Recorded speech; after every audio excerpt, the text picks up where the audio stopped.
Buenas tardes, buenos días, buenas noches, buenas madrugadas, buenas las horas que sean, donde quiera que estén ustedes. Gracias por acompañarme. Soy Mauricio José Schwartz. Esto es la revista semanal de Arriba Desnudo, que cambiará de nombre en un tiempo breve, en una semana o dos o tres.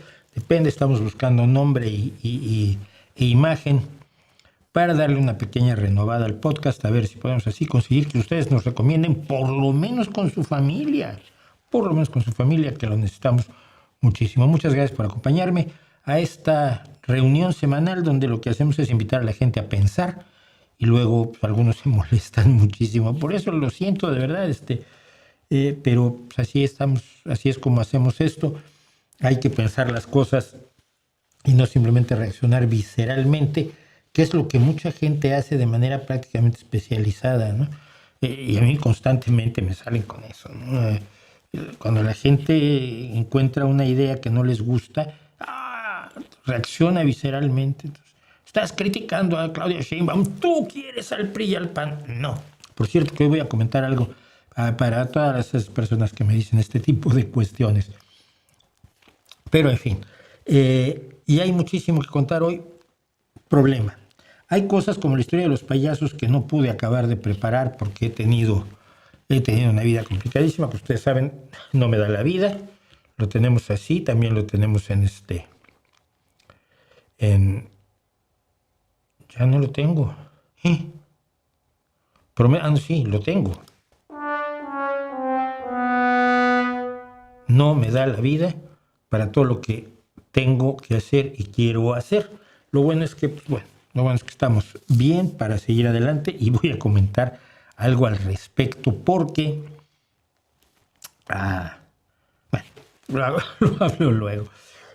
Vamos a empezar hablando del video que hicimos el día de ayer, que no es sino es otro del que no tengo ahora la miniatura. Lo siento, como digo, no tuve tiempo de preparar muchas cosas, entonces vengo con lo que tengo preparado aquí en la cabeza. En este caso, el video de ayer fue una reedición un reestreno más bien, del video que hice sobre la Virgen de Guadalupe hace 5 años, pero respondiendo a una serie de preguntas que a lo largo del tiempo se han repetido en ese video, ¿no?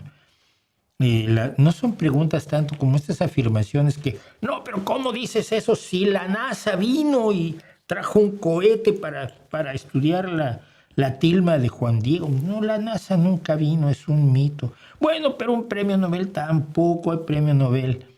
No hay nada de eso. Entonces, yo cuento esas cosas y luego a la gente le molesta que cuente esas cosas. Entonces, pues fue lo que hicimos ayer, un reestreno, porque quería yo volver a hacer otro video sobre la Virgen de Guadalupe, pero es que no hay nada nuevo que decir. El cuento es más viejo ya y está tan refutado que yo no tengo mucha esperanza de llegar a los creyentes, ¿no? Los creyentes van a seguir creyendo independientemente de todo, pero sí espero llegar a gente que duda, sobre todo a jóvenes. Claro que para mí es muy difícil llegar a jóvenes, no sé por qué. Me imagino simplemente por mi aspecto y por mi edad, pero quiero llegar a las personas que todavía dudan, a las personas que no están seguras, a las personas que no han entregado su vida a una creencia, porque quienes ya lo hicieron es muy difícil que regresen, ¿no? Y es una pena. Yo creo que es una pena porque entregarte a una forma de esclavitud, porque es una forma de esclavitud, pues es muy triste. Bueno, contado pues esto de nuestro video de ayer, vamos a ver qué nos están contando ustedes y vamos rapidísimo a las cosas. Preguntas para Fito. Las preguntas para Fito se hacen en los comentarios para que las pueda yo traer. Pero bueno, a ver si podemos hacer algunas. Dice, víspera de mi cumpleaños, Adolfo G12, pues feliz cumpleaños mañana, porque hoy ya no. Quizá quiere hablar de cómo la sala de baile de la Casa Blanca va a terminar como el una vez famoso muro que México iba a pagar y del que hoy nadie habla. No va a acabar así. El salón de baile que quiere hacer Donald Trump, porque él se va a quedar en la Casa Blanca hasta el día de su muerte, por lo menos ese es el proyecto de él y de Steve Bannon y de toda la derecha nacional populista, supremacista blanca, por no llamarle nazi, de los Estados Unidos, que está ahora en acción. Y sí se va a hacer, y además hay gente que ha puesto $350 millones para hacerlo. Originalmente costaba 200, pero el precio obviamente va subiendo. Así que, ¿conoces la hipótesis de simulación de Nick Bostrom? No la conozco, pero me temo lo peor. Déjame ver. Porque no es una teoría, es una ocurrencia. No podemos llamar teoría lo que no es sino una ocurrencia. Nick Bostrom es filósofo conocido por su trabajo en el riesgo existencial, pues su hipótesis de simulación es una ocurrencia filosófica que no se puede llamar ni hipótesis, ni teoría, ni nada por el estilo, porque esos son conceptos que corresponden al mundo de la ciencia. El mundo de la ciencia realiza observaciones sobre la realidad, emite hipótesis sobre la realidad y luego confirma o refuta esas hipótesis por medio de distintos métodos científicos, la experimentación, la observación, la cuantificación, etc. Mucha gente, por desgracia, y yo se lo he visto a físicos aquí en YouTube, físicos que tienen un montón de seguidores y que dicen el método científico es el método experimental. No, si el método científico fuera el método experimental, por ejemplo, la geología, o la arqueología, o la biología evolutiva, o la cosmología y la astronomía, no serían ciencias, ¿verdad? No serían ciencias porque no pueden experimentar. Vamos a experimentar con una galaxia. No se puede. Y sin embargo son ciencias. ¿Por qué? Porque sus afirmaciones han sido independientemente verificadas por otras personas. Y esa verificación independiente se puede hacer por la vía de la experimentación, por la vía de la observación, por la vía de la cuantificación, por la vía del cálculo. Entonces no hay que equivocarse allí. Pero este señor llamado Nick Bostrom es un filósofo, cree en el principio antrópico, o sea, que el universo fue diseñado para que nosotros viviéramos, no que nosotros vivimos en el universo como somos porque nos hemos adaptado a él, ¿no? Que sería lo que te explicaría la ciencia, considerando lo que sabemos de evolución. No, estos dicen otra cosa. Los riesgos de la superinteligencia, no. Este es un filósofo, déjalos. No son sanos, de verdad. No son sanos porque andan por caminos donde necesitan ser originales, pero no te aportan nada más que dudas que podrías tener tú solo sin que alguien te diga que las has resuelto, que eso es lo falso, ¿no? Entonces, dice CRB Luis 6851, la semana pasada falleció el comediante Eduardo Manzano. ¿Algún recuerdo que tengas de los polivoces cuando estabas aquí en México? Lo respondí en los comentarios, ya no sé si lo tengo ahora, porque quité algunas cosas de los comentarios, pero por si lo quité, perdón. Los polivoces marcan una época en el humor mexicano, el humor blanco, y no blanco solamente por estar desprovisto de contenido sexual o pícaro, así sugerente, sino porque es un humor que no se compromete absolutamente a nada, que no está en realidad ni criticando su sociedad, ni está burlándose de cómo es la gente en un momento dado, que es lo que hacen los payasos, por ejemplo, burlarse de cómo somos nosotros, sino un humor blandengue, que eran muy buenos. Ellos empezaron, ¿y por qué se llamaban los polivoces? Porque esto a la gente ya se le olvidó al paso de los años. Ellos lo que hacían eran imitaciones y fonomímica. No me acuerdo si hacían imitaciones o fonomímica. Déjame. Bueno, fonomímica es lo que hacen Dua Lipa y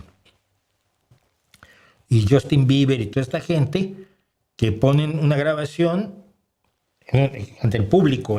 Tienes un teatro lleno de gente que pagó por verte cantar o por oírte cantar. Entonces pones la grabación de tú cantando en el estudio con toda corrección de tono y eco y reverberación y profundidad y quizás una octava incluso de voz, ¿no? Una doblada de voz. Y entonces tú haces... Y la gente te aplaude porque cree que estás cantando. Básicamente son los estafadores, ¿no? El otro día había uno muy bueno de Dua Lipa porque está cantando Dua Lipa y hace algo, se le cae el micrófono y sigue cantando, ¿eh?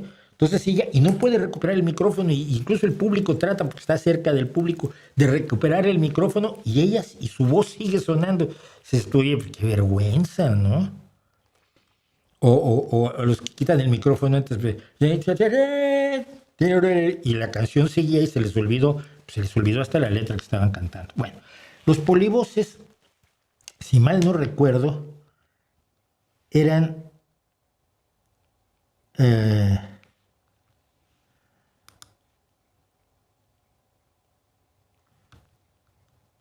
imitadores.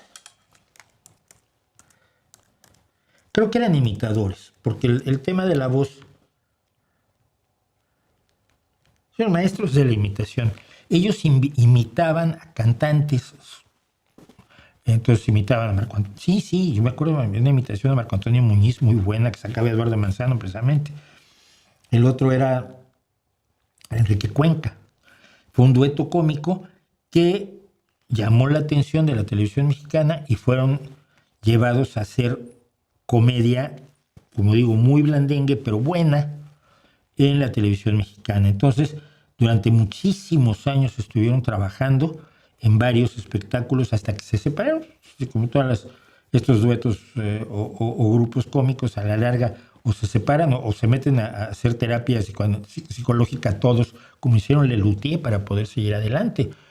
Esto ya me lo contaban a mí hace muchísimos años, antes de que cuando Lelutier estaba en su mejor momento, tenían que hacer terapia porque se estaban odiando, no se podían ver y tenían el escenario, tenían que hacer todo su espectáculo, ¿no? Entonces se separaron y bueno, siguieron, a veces hicieron cosas por separado, alguna vez se reunieron. El punto es este, ellos nunca escribieron su material. El material de los polivoces lo escribía un señor que escribía todas las comedias de México, que era Mauricio Cleif. Originalmente Chespirito, Roberto Bolaños, les escribía los guiones cuando hacían el show de los polivoces en la hora Colgate o algo así, y empezó escribiéndoles Chespirito, que escribía también un montón de cosas, todas iguales además, eso era horroroso. Luego fueron guionizados por Mauricio Cleif. Mauricio Cleif, mi tocayo, a quien nunca conocí, por cierto, era un tipo brillante, pero se escribía 3 o 4 o 5 programas a la semana. Vivía a destajo. Yo espero que lo hayan hecho ultramillonario, cosa que dudo. Los Azcárraga no hacen millonario a nadie. Pero Mauricio Cleif escribió lo mejor de los polivoces y sus mejores personajes. Años después, Marco R. Flota también fue guionista de los polivoces, pero ellos no creaban su propio material. Y esto es un asunto que siempre me ha llamado muchísimo la atención, que los cómicos mexicanos en general no escribían su propio material en la televisión. Obviamente cuando hacían stand-up o algo similar a stand-up, sí hacían su propio material o sacaban de lo más vasto del humor popular mexicano. Yo me acuerdo de Polo Polo y de Sergio Corona en shows que hacían privados para las empresas a las que yo les hacía presentaciones audiovisuales.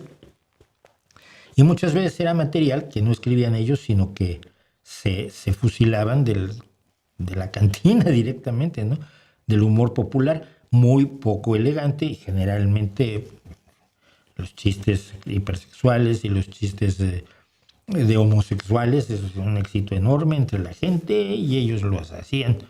A mí nunca me hicieron demasiada gracia, pero bueno.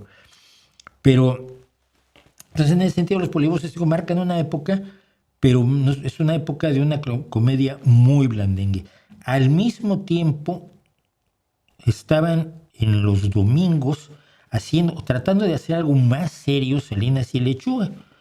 Héctor Lechuga y no me acuerdo cómo se llamaba, Salinas, que era otro dueto cómico, que sí trataban de hacer algo de crítica social en un programa dominical que patrocinaba, por cierto, la enlatadora Herdes. Eran los domingos Herdes.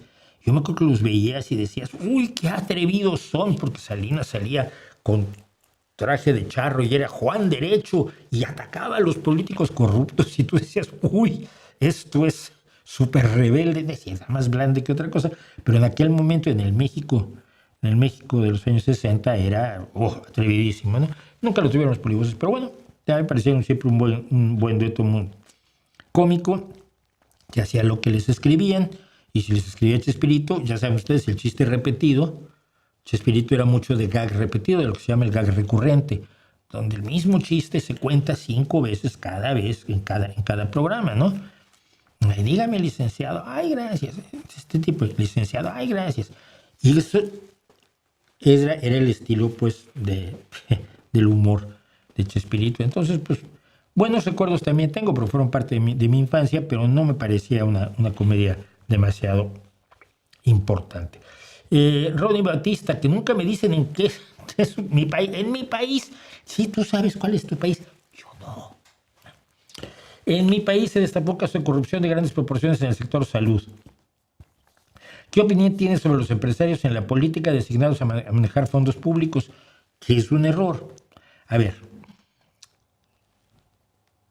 no puedes manejar fondos públicos si no tienes idea del manejo empresarial, de manejo de previsiones, de manejo de dinero, de instrumentos financieros, etc. Es decir, debes saber administración de empresas, idealmente, para administrar correctamente los fondos públicos o traer a alguien, pero que sea tu empleado, no que esté a cargo de. Pero los empresarios en política que manejan fondos públicos pueden ser honestos, pueden ser corruptos. No hay nada que por empresario los defina, ¿no? Yo creo que es un error que cometemos mucho. Les gustó a la Rosalbat el fondo de la Virgen de Guadalupe, todavía ni era fondo en aquel entonces, creo. Parece que cada día hay menos cariño a la presidenta y hacia Morena, pues no lo sé, según esto tiene un 70% de aprobación y llenó el Zócalo con gente a la que llevaron en buses, pero lo llenó. No volverá a Cosas que Sabemos, esa sección era excelente. No vuelve por una razón. Cosas que Sabemos, hay unos 100 capítulos. Hay 700 más que puedo hacer. La historia es esta. Cosas que Sabemos es la transcripción a vídeo de los artículos que durante 18 años escribí todos los sábados en el periódico El Correo. Todos los sábados escribía yo un tema de ciencia. Y a los 18 años se juntaron unos 800 y tantos artículos que yo los veía y decía, pues están muertos, no, pobrecitos artículos. Los escribí, los publicaron los domingos, se publicaron los domingos en el suplemento Territorios de la Cultura del periódico El Correo. Me aguantaron 18 años encantados de la vida, nunca me dijeron que no a nada. Y luego desde esa publicación pues ya desaparecieron, ¿no? Algunos periódicos del grupo Vocento al que pertenece El Correo los reproducían en Granada o en distintos lugares, pero no tenía mucho recorrido. Me los pidió a veces el Comercio aquí, que es parte en Gijón, en Asturias, pues del grupo Vocento, pero nada más. Entonces decidí ilustrarlos y hacerlos en vídeo. Hicimos un canal especial que se llama precisamente Cosas que Sabemos, para publicar estos vídeos. Hice 100 y no tuvo ningún éxito. No tuvo muchos, tuvo 2,000 suscriptores por allí, cada uno lo veían 100, 200, 300 personas y el esfuerzo era mucho, el resultado era poco, y no me hubiera importado si no fuera que el tiempo lo necesitaba yo para otras cosas, ¿no?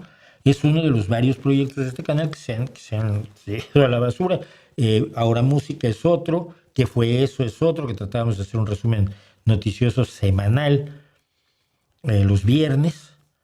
Y bueno, pues son proyectos que yo genero proyectos constantemente para ver alguno saldrá, y si no sale ninguno, pues por lo menos me divierto. Pero entonces es muy difícil. Si alguien me pudiera financiar esto, en una tarde puedo grabar 20 de estos, 20 de Cosas que Sabemos. El problema no es ese, el problema es luego ilustrarlos, editarlos, musicarlos, hacer los letreros, buscar la forma que esté visualmente atractivo, cada uno con su duración de 7-8 minutos, que es lo que duraba, porque era cuartilla y media, me acuerdo que eran 1,500 palabras lo que yo escribía todas las semanas, así que difícilmente. Sí, esta es muy buena pregunta.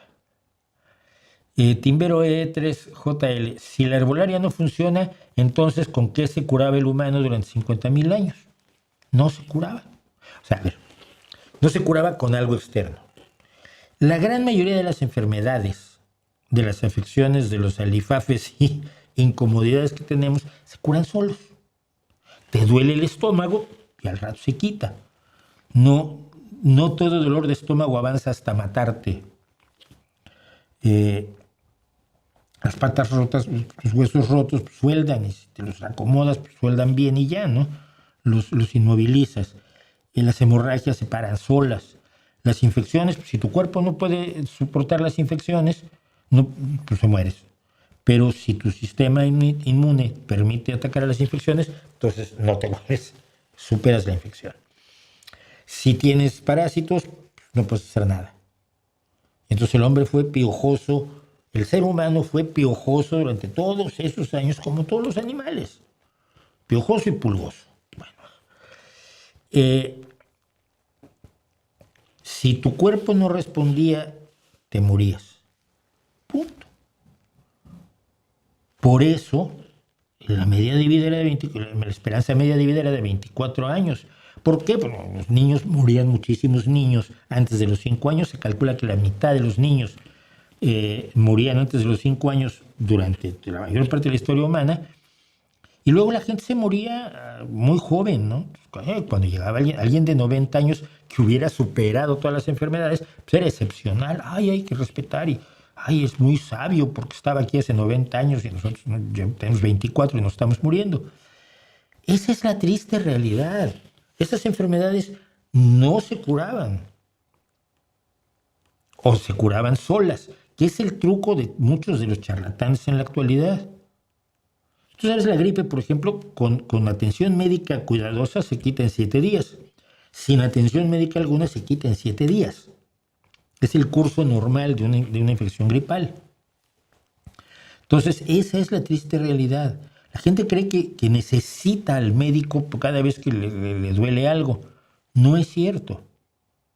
No es cierto. Abusamos de veras de muchísimo de la medicina pidiendo, es que me duele y no quiero que me duela. Pues es muy justo que no quieras que te duela, pero no te pasa nada si te sigue doliendo una semana o dos y luego se te quita. Entonces, esa es la triste realidad. La gente no se curaba. Y de hecho, la gran mayoría de las curaciones que se inventaron, estoy precisamente ahora leyendo un libro que se llama Quackery. ¿Cómo se llama? Lo tengo en... Deja abrirlo porque lo tengo en Kindle aquí. No, el Kindle no lo tengo aquí. Pues las formas de no curarse a lo largo de la historia. Entonces te cuenta las curas más brutales que se les ocurrieron a lo largo de los años a los supuestos médicos que no tenían ninguna base para encontrar esa terapia. Se les ocurría. Eran como filósofos de la medicina. A mí se me ocurre que sudando vas a bajar de peso. ¡Ay, qué bien! Pues vamos a sudar un montón. Sí, porque sudas la grasa. No, sudas agua. El peso que bajas es agua que soltaste y por lo tanto vas a acabar con sed y vas a beber y vas a volver al peso. No, sudando no se quita, no se baja de peso. No, el mercurio no cura nada. Pero se aplicó mercurio durante siglos y la gente moría por envenenada por mercurio. Se aplicaban todo tipo de absurdas terapias que no servían para nada y que mataron gente además a lo largo de toda la historia. Cuando la gente adora, por ejemplo, a un médico, Hipócrates y Galeno, tendrían que ir a ver las terapias que recomendaban estos señores, porque su ignorancia era absoluta, no sabían cómo funcionaba el cuerpo humano, no sabían cómo funcionaba la química del cuerpo, no sabían cómo funcionaba nuestra fisiología, no sabían lo que era una infección, lo que era un microbio patógeno, lo que era una enfermedad genética. Cosas muy observables, pues las veían, las observaban y no las podían curar, como el cáncer, ¿no?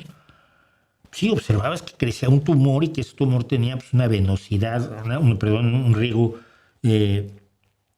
sanguíneo determinado que parecía como manos de cangrejo, y entonces por eso le pusieron cáncer. Tú podías ver que pasaba eso, podías ver que con la sífilis te caía la nariz, pero no lo podías curar. De veras, y es muy triste asumirlo y aceptarlo. Hasta que no tuvimos una teoría de la enfermedad real y científica desde fines del siglo XIX, nada de eso pasaba. La historia de Semmelweis que conté en Cosas que Sabemos es un gran ejemplo. Los médicos estaban haciendo autopsias y sin lavarse las manos atendían partos. Las mujeres morían de algo que se llamaba fiebre puerperal, que ahora prácticamente no se ve, porque llevaban la infección de los cadáveres a las mujeres. A Semmelweis se le ocurrió algo maravilloso. Semmelweis te salvó la vida, a ti y a mí. Y si nos lavamos las manos entre la autopsia y atender el parto, y propuso lavarse con algo más o menos grave, no me acuerdo qué era, un ácido carbólico. Se lavaron las manos y entonces los médicos que se lavaban las manos ya no se les morían las mujeres de fiebre puerperal. No sabían que existían los microbios, pero por lo menos pudieron evitar que ese misterio que pasaba de la autopsia a la mujer se pudiera parar simple y sencillamente lavándose las manos. Nadie se lavaba las manos para atenderte. Y atendía 5 enfermos seguidos y probablemente pasaba infecciones de uno al otro. Esa es la triste realidad. Esa es la triste realidad. Gachuso 23, tengo 25 años y es complicado hablarle de política a la gente que es de mi edad. Normalmente no les interesa tanto o están decepcionados. Sí, están decepcionados y te voy a decir por qué. Porque el mensaje que está funcionando es el mensaje de la derecha. Y el mensaje de la derecha no forzosamente es vota por mí, sino que en gran medida también es no votes, no sirve para nada, no tiene sentido, despreocúpate, nosotros nos vamos a encargar. Y ahí voy a empezar contándoles esto. Bueno, esto es de mi Substack. Como les he dicho, tengo un Substack que invito a que lean, que está allí. Y este en particular se llama, y voy a poner el título un segundo.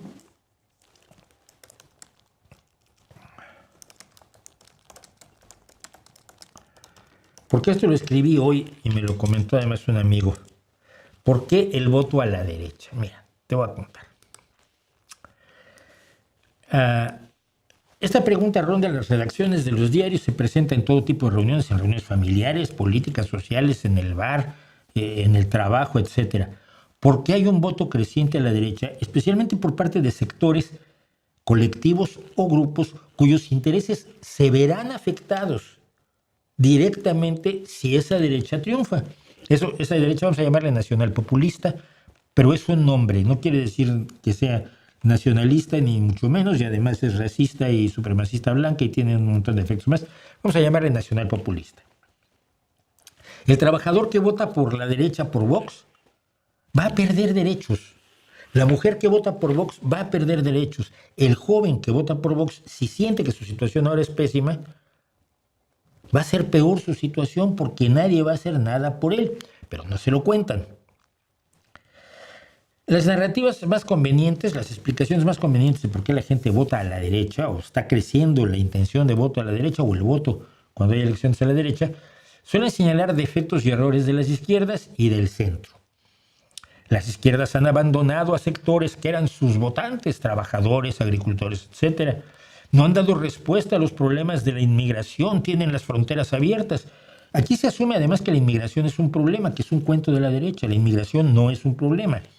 La inmigración siempre trae problemas y hay que atacar esos problemas, pero la inmigración es necesaria, beneficiosa y bienvenida.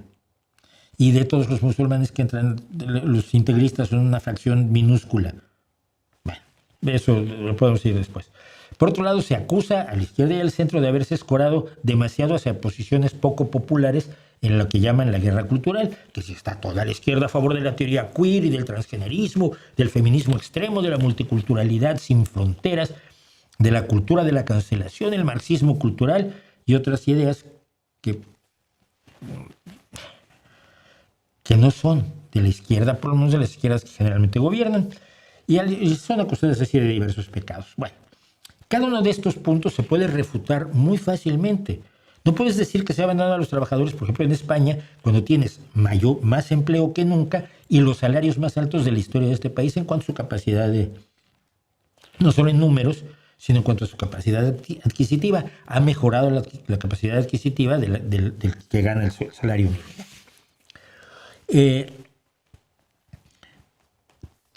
Este discurso del nacionalpopulismo tiene una semilla de verdad. No es totalmente inventado, pero está rodeado de un gigantesco entramado de exageraciones, de mentiras y de un uso tramposo de los casos concretos, de lo que se llama la casuística, para fingir una estadística. Entonces, en TikTok te ponen un video de un inmigrante que le pegó a una señora mayor. Y la señora mayor es española. Y entonces, el mensaje es: todos los inmigrantes le pegan a todas las viejecitas españolas. Cosa que sabemos que no es cierta. Pero ¿qué tal que es cierta? Sobre todo si te lo repiten, y te lo repiten, y te lo repiten. Entonces, por ejemplo, ahora acaba de salir un libro de alguien que estuvo en este canal, me da mucha pena, que denuncia las falsas acusaciones de violencia de género, que las hay, pero que son una fracción minúscula de las acusaciones de violencia de género, pero la presenta como la generalidad, pese a que sabemos que hay mujeres muertas todas las semanas en este país por violencia de su pareja, por violencia de género, que si no fueran mujeres no las matarían. Eso es la violencia de género. Lo que te pasa solo porque eres mujer, te violan. Las violaciones a hombres son escasísimas, las violaciones a mujeres son muchísimas. ¿Por qué? Porque son mujeres. Eso se llama violencia de género. Bueno. Pero se niega todo eso porque se encontraron unos casos en que hubo denuncias falsas. Los casos de la corrupción de la derecha se minimizan y los de la izquierda se magnifican y salen en todos los medios de la derecha, sin importar cuántos sean los casos ni qué gravedad revistan. Porque en la vida real, en España al menos, los casos de corrupción y la cantidad de gente del PP en las cárceles es infinitamente mayor que la del PSOE. El PSOE no está formado por gente perfecta, tiene pillos, y esos pillos, cuando se les detecta, se les echa y se les entrega a la policía. Cosa que el PP no hace. Bueno. Pero estos puntos se pueden refutar muy fácil. Yo lo hago aquí, lo hace uno en el entorno inmediato y ya. No hay fronteras abiertas, los trabajadores están mejor que nunca, aunque sea insuficiente lo que se ha hecho mucho. En la guerra cultural no está la izquierda en los extremos, al contrario, los que están en los extremos de la guerra cultural están también en contra del PSOE en este caso, ¿no? Pero bueno, como ya dije, ya lo pudimos refutar, pues ya nos vamos a casita, ¿no? Pero esa refutación no llega precisamente a donde dice nuestro espectador. No llega a la calle, no llega al bar, no llega a la cena familiar, no llega a los espacios del trabajo y no llega a las aulas de adolescentes y jóvenes. Ahí prevalece el relato de la derecha. El relato de la derecha es breve, es efectivo, carece de escrúpulos. En la izquierda tenemos escrúpulos. Mentir en política a mí me costaría mucho trabajo. Obviamente, conforme va subiendo, muchos escrúpulos desaparecen, se diluyen en los espacios de poder, sobre todo cuando tienes que hacer gestión de daños. Cuando te encuentran un corrupto, tienes que hacer gestión de daños. Entonces, pero la derecha carece totalmente de escrúpulos. Te pillamos robando. ¿Y qué? No es cierto. Pero si tú confesaste que robaste, yo no confesé, pero si está escrito, pero si tenemos la grabación donde confesaste, me están difamando. No tienen vergüenza, y la izquierda sí tiene. Por lo menos la izquierda posibilista, la izquierda democrática, quizás no la izquierda extrema, ¿no? El único objetivo de la derecha es tomar el poder. Y ahí se junta gente de distintas visiones de la derecha que no están de acuerdo ni siquiera en su proyecto de nación, pero están de acuerdo en tomar el poder. Ya luego se repartirán el poder de alguna manera, pero lo primero es tomarlo. Utilizan muy bien los medios electrónicos. Ya quisiera yo tener 25 años, me iban a oír, porque me iban a oír, pero es muy difícil que me oigan a mí, pues, siendo un señor mayor. Ha tomado por asalto los medios tradicionales. En España hay docenas, y en España es solo un ejemplo, en todo el mundo está pasando que hay montones de periódicos digitales e impresos, y estaciones de radio, y canales en YouTube, y canales de televisión que repiten los mensajes de la derecha.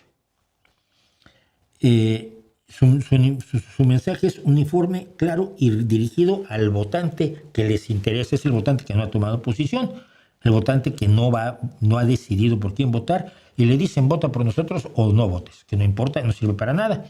Ambas opciones benefician a la derecha. La izquierda en general, y esto incluye a veces ya hasta el centro derecha, porque el mundo se ha movido tan a la derecha que de pronto se encuentra uno con que está del lado de gente de la centro derecha, diría yo, por ejemplo, Ursula von der Leyen, tiene un mensaje. Nosotros, yo soy de izquierda, tenemos un mensaje ampuloso, complejo, detallado, muy intelectual. No es malo ser intelectual, pero si te centras en eso, pierdes público. Es un mensaje poco efectivo, con pocas excepciones. Es escrupuloso, es muy paternalista. Cuando ves TikToks a veces que salen de la izquierda, es de un paternalismo que lloras. Y todo lo hacen a través de los medios que tienen a su alcance. 2 o 3 periódicos medianamente de izquierda, El País, El Diario, El Plural, en la televisión pública, que los jóvenes no ven, ni leen sus periódicos, ni ven esa televisión. Su manejo, en cambio, de los medios electrónicos como TikTok o Instagram es torpe, es desangelado, y eso cuando existe, porque muchas veces ni siquiera existe. La izquierda se apoya en su voto duro en los que siempre van a votar por la izquierda, pase lo que pase. Yo conozco a mucha gente así, y se siente ajena ante el votante que titubea, al que pregunta. No parece saber explicarle por qué le conviene el voto por la denostada izquierda. Da la idea de que además existe un temor. Imagínense que el entorno del PSOE fundara 5 periódicos y 5 canales en YouTube y una serie de canales en Instagram y en TikTok donde influencers jovencitos y simpáticos, chicas guapas y muchachos atractivos, estuvieran repitiendo los mensajes de la izquierda de una manera directa y poco escrupulosa. Los ataques al partido serían brutales. Que lo hace la derecha constantemente y que tiene Voz Populi, que tiene The Objective, que tiene la derecha News y 20 más, el Huffington Post, OK Diario, El Mundo, ABC, La Razón, solo en España digo, Eso que hace la derecha, que una red comunicacional que crece prácticamente todas las semanas, sería criticable si lo hiciera la izquierda. Así que en el campo de batalla ideológico, muchos, no diré nadie, pero muchos electores no saben lo que ofrece la izquierda. Entonces, la pregunta ¿por qué se vota a la derecha? Es incorrecta, o se responde simplemente porque los votantes no conocen la opción. Porque su imagen de la izquierda ha sido modelada a golpe de cincel comunicacional diario por la derecha, por los Laje, los Rayo y los Foxes y los Dani Desocupas y los nazis de distintos sabores y colores. Ellos han creado la imagen de la izquierda que tienen los jóvenes. Es un debate en múltiples frentes y en todos se maneja el mismo mensaje.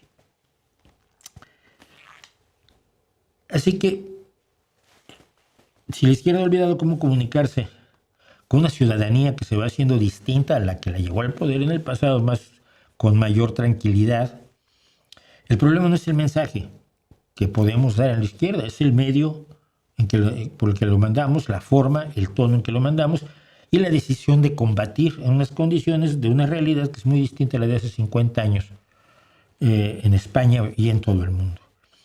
Si la pregunta no es ¿por qué se vota a la derecha? La pregunta es ¿qué motivos tendrían los ciudadanos para votar a la izquierda? Y si no tenemos una respuesta contundente y comprensible para esos ciudadanos y que llegue a esos ciudadanos, sobre todo a los jóvenes, no lo van a hacer. Ahí sí, tener razón es muy bonito, pero no vale si no se transmite esa razón de modo contundente a quienes tienen que saberlo y ni siquiera saben, como decíamos al principio, que votando a la derecha se están dando un tiro en el pie, porque lo que les promete la derecha y lo que prevé hacer la derecha por sus mismas características ideológicas son cosas totalmente distintas. Así que quizás eso sirva para explicarte algo del problema. Bueno, Sebastián 92, ese curso de licenciatura en español en la materia filosofía del lenguaje, la profesora está convencida de que no hay nada universal, que todo es retórica y sigue Nietzsche y el relativismo de Hurt. Y si no es ella, seguirá otra que te dirá que todo es universal, porque seguirá a Chomsky, ¿no? El curso de filosofía de lo que sea siempre va a ser así. Los profesores te tratan de enchufar a los filósofos que les gustan a ellos. Aunque haya cientos de filósofos que opinen lo contrario, opinen distinto, opinen diferente o pretendan matizar, porque todos tienen que vender sus libros, no lo olvides. Gracias. ¿Cuál Pennywise te gusta más, el de Tim Curry o el actual de Bill y por qué? De tener un favorito me gustaría escucharlo. Gracias y buenas tardes. Mira, lo ves que el maquillaje de Tim Curry me pareció detestable. Me pareció obvio. Me gusta mucho más el maquillaje del actual. No, del más moderno. Del más moderno Pennywise. Estamos hablando de las películas basadas en la novela It de Stephen King, con la cual yo ya he dicho que tengo un problema. Pero me gustaría ver a Tim Curry con el maquillaje del It, del segundo It, ¿no? Porque Tim Curry, la capacidad actoral que tiene es impresionante, ¿no? Saludos desde Finlandia. Hoy andaba en el Museo Helsinki y había un cuadro de Ilya Repin. ¿Quién era Ilya Repin? Y ya, yo sé que hablé de él, pero recuerden que soy periodista y no experto. ¿He hablado de Ilya Repin? No, porque es el que hace el cuadro de Iván el Terrible que mató a su hijo, ¿no? Entonces, no sé si ya hice algo de él. Probablemente sí. Entonces, es un pintor ruso impresionante y recomendabilísimo. Asociación ACE Costa Rica, un superchat, muchísimas gracias. Quisiera preguntarte qué opinas de la influencia de Rigoberto Hidalgo, cristiano costarricense radical con un lenguaje técnico y filosófico. No lo conozco. Su influencia no será tal si no estoy enterado yo. No, yo no me entero de muchas cosas, pero no sé cuál es su influencia. Le voy a echar un ojo. ¿Cuál es mi opinión de Ilya Repin? Sé que es un gran pintor. Estoy viendo cosas que he visto en el pasado de él. Digo, el más famoso cuadro de él es cuando Iván el Terrible mata a su hijo y luego llora porque ¡ay, lo maté! No haberlo matado. Pero a mí me parece un excelente pintor. No sé si he hablado de él.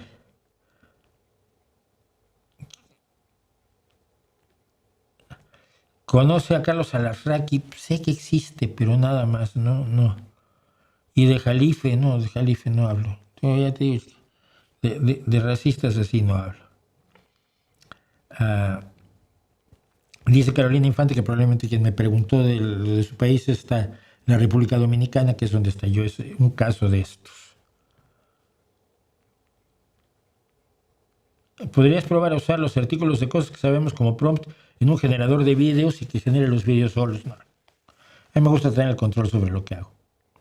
Las pocas veces que he hecho ilustraciones con inteligencia artificial, no tienes idea lo muchísimo que me tardo en hacerlas. Ya los podía pintar al óleo. Porque refino y afino y entiendo que la inteligencia no la pone el algoritmo, sino la pongo yo. Aquello solamente es artificial, ¿no? Entonces me paso horas tratando de que más o menos haga lo que yo quería. No. Me niego rotundamente. El control creativo lo tengo yo totalmente. No sé cuál nueva doctrina Monroe. No creo que haya una nueva doctrina Monroe, pero sí hay algunas cuestiones relevantes. Estados Unidos ha expedido una nueva estrategia de política exterior. Esto se hace en todas las administraciones. Ahora se tardó mucho, se tardó prácticamente un año. En enero se cumple un año del mandato de Trump. Se tardaron mucho en lo que es una estrategia de política exterior estadounidense. Estados Unidos, como país que tiene una influencia desmedida en el mundo, tiene que tener una política internacional, tiene que defender sus intereses, porque tiene intereses en todo el mundo. Nos guste o no, eso es otra cosa, pero es la realidad.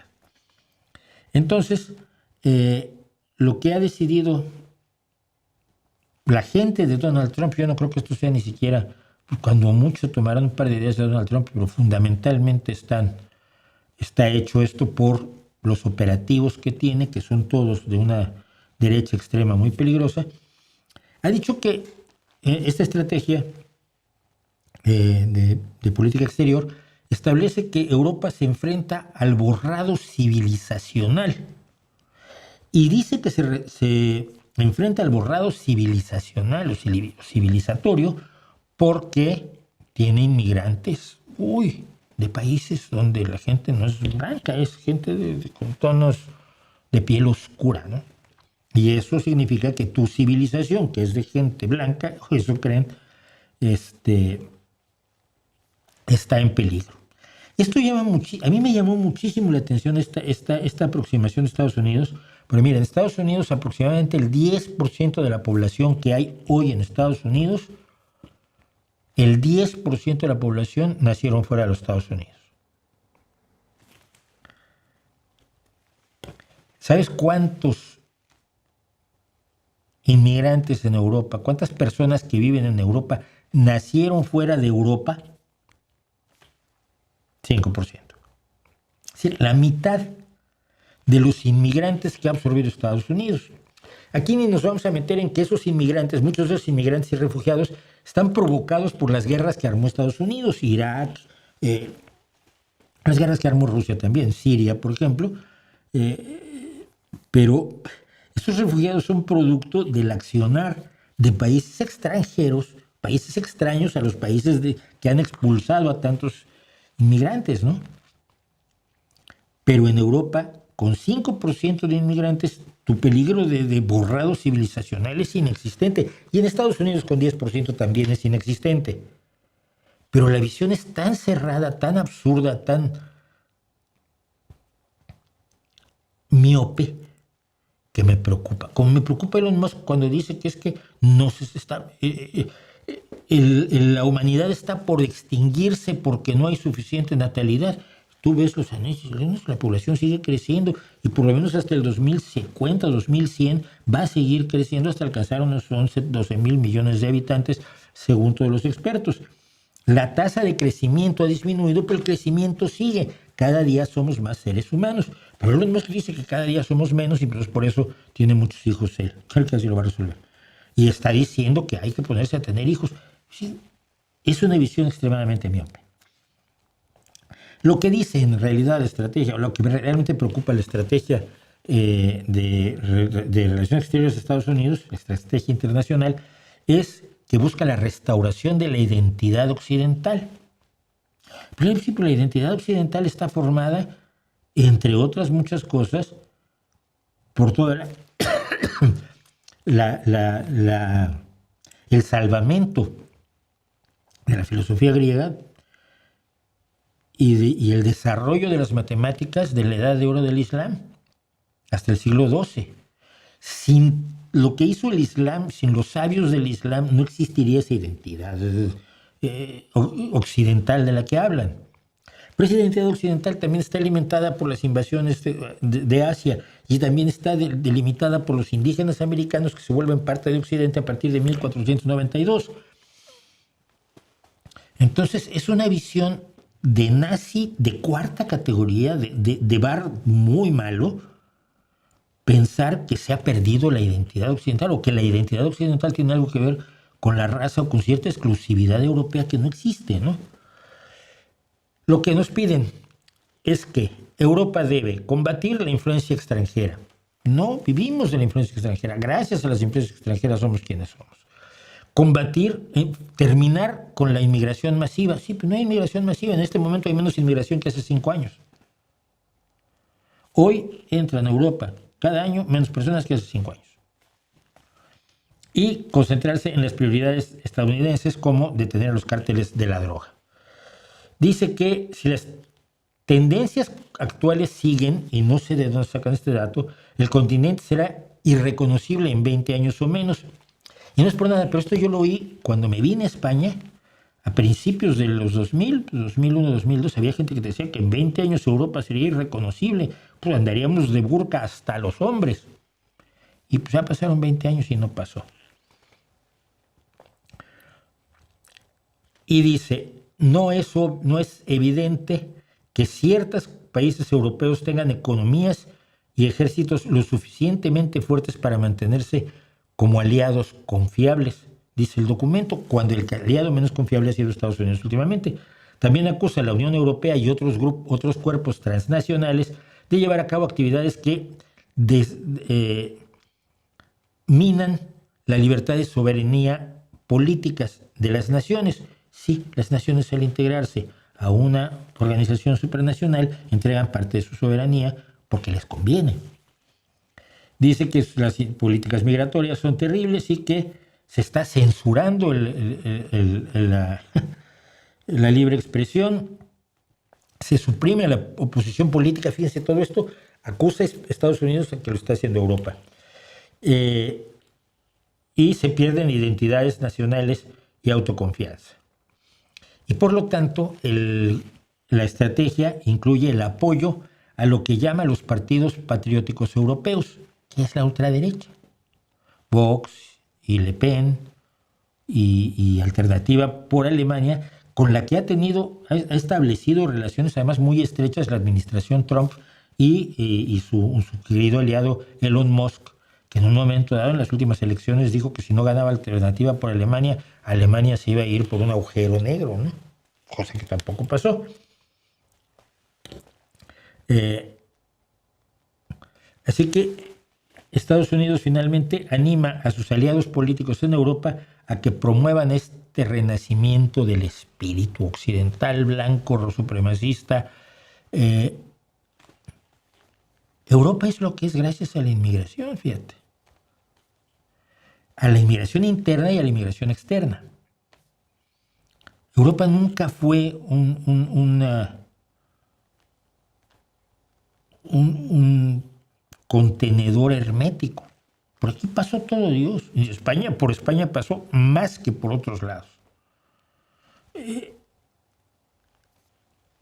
La constante movilización cultural, social, de distintos grupos que entran y salen de Europa, son lo que permitió que se surgieran cosas como el pensamiento ilustrado. Pero Estados Unidos el gobierno de Estados Unidos, el gobierno de Donald Trump, ha dejado muy claro, que asume los intereses de Vladimir Putin. La destrucción de la Unión Europea para impedir que sea un polo que le pueda hacer competencia en su poder económico y militar a Rusia, a Estados Unidos o a China es prioritaria para Putin y ahora para Trump. No lo sería para Estados Unidos como país, pero para Donald Trump, sin duda alguna lo es. Y a la destrucción de la Unión Europea sigue la destrucción de la ONU. El restablecimiento de la ley del más fuerte, el fin del Estado de Derecho y de las reglas que respetamos todos, que se estableció a partir del fin de la Segunda Guerra Mundial, implica volver a fines del siglo XIX y a las guerras de conquista. Las guerras de conquista vamos a hablar adelante, pero en este momento Estados Unidos no es un aliado de Europa. Y lo único que espero, y no estoy seguro que sea así, es que Europa sepa reaccionar. Europa es hoy, te caiga bien o mal Europa, es el único espacio donde se está defendiendo la democracia. Es el único espacio donde se están defendiendo los derechos y las libertades. Libertades que se están coartando en Estados Unidos y que en Rusia o en China ya no existen. La posibilidad de la disidencia, La posibilidad de que te quejes de Europa, de tu país, de tu primer ministro, de tu alcalde, de tu gobernador, de tu presidente municipal, de lo que te toque, está desapareciendo en los lugares donde existía, como Estados Unidos, y el único bastión que queda de esos derechos, libertades y posibilidades democráticas que se supone que nos damos cuenta que son mejores que la opción, que es la autocracia, es Europa. Si cae Europa, no volvemos a ver la democracia en el mundo en décadas, si no es que en siglos. Espero que Europa pueda reaccionar. No sé si tenga la capacidad, no sé si tenga la decisión como Unión Europea y como países que forman parte de la Unión Europea, excluyendo a Hungría, por supuesto, que ya es el enclave de Putin dentro de la Unión Europea, pero me queda tener esperanza y poco más. Me queda tener esperanza y poco más.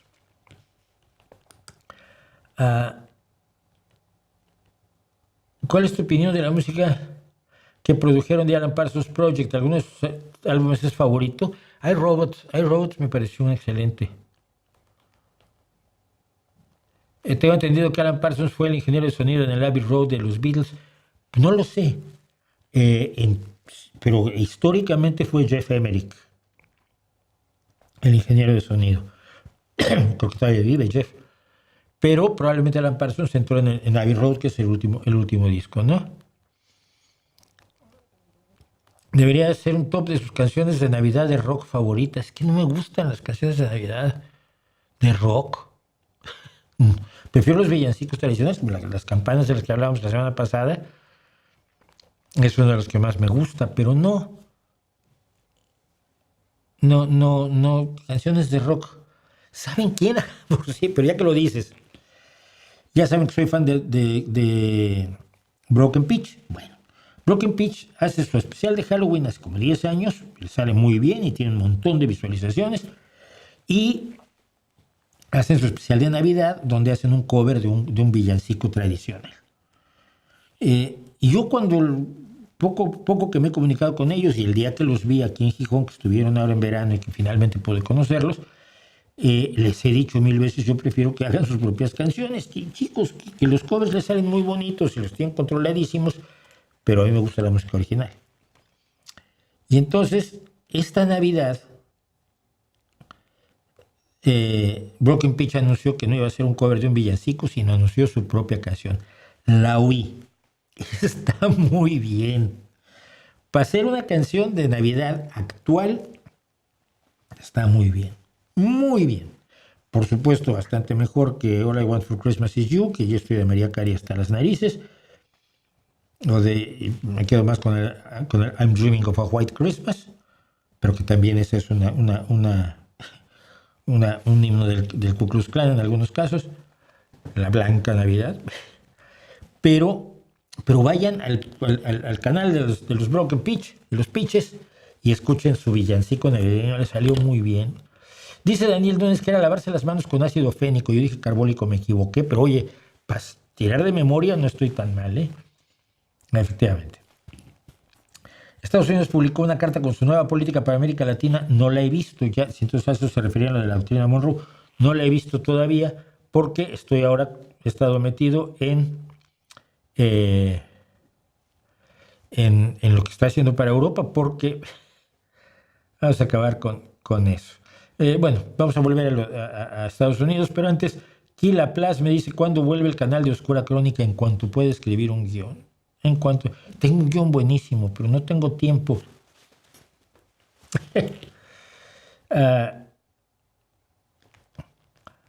Pero para entrar en los Estados Unidos, tengo la pena de informarles que no voy a ir a Estados Unidos. Me gusta mucho San Francisco. Me gusta Nueva York. Nueva York no es una ciudad estadounidense, que Estados Unidos cree que es de ellos, pero Nueva York es una ciudad universal. Pero no voy a ir a Estados Unidos ya. Porque ha anunciado el señor Donald Trump que todos los que quieran visitar Estados Unidos, aunque no necesiten visa, yo con mi pasaporte europeo, tengo pasaporte de la Unión Europea, yo teóricamente puedo entrar a Estados Unidos y tener 90 días de estancia sin necesidad de pedir previamente una visa. Tengo la estancia por un acuerdo que hay, hasta ahora, hasta esta semana por lo menos, entre la Unión Europea y los Estados Unidos. Entonces, tú enseñas tu pasaporte europeo y entras a Estados Unidos. Pues ahora no. Ahora tienes que entregarle a las autoridades para pedir el permiso de estancia temporal en lugar de una visa. Tienes que entregar el historial de tus redes sociales de los últimos 5 años. Yo no tengo problema porque mis redes sociales son públicas, ¿no? Esto es público.